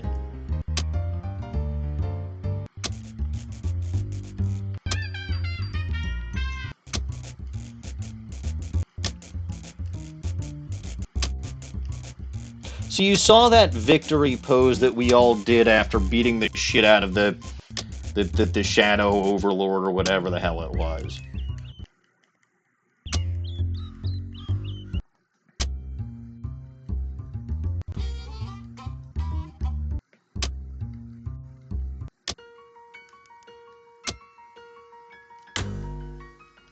I'll show you something else cool then. Let's see, so there's Obi's ending and there's Simone's ending. And then there's what happens if I eat too much shadow food. Which is obvious, so there's no going back after the shadow food thing.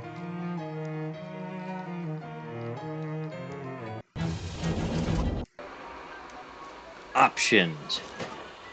Aha! Dramatic victory! So yeah, that's the option that I spent a lot of time looking for. It becomes available, I want to say, after you've had one victorious playthrough per Switch account. Because I'm pretty sure my original file didn't have it to begin with, but my second file did. Both of those were on my spare Maniac account, though. This was the first one that I had with the NG account. So, alright, you eat president.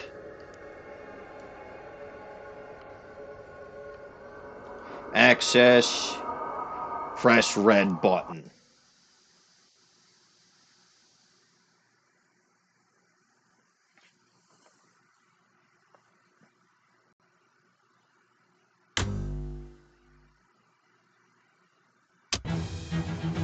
Alphonse is a lucky gator. Indeed, most people go their entire lives without ever eating a president.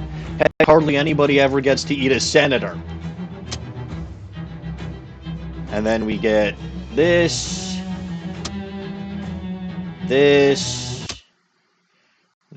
all of this, because I chose to become part of the President Army.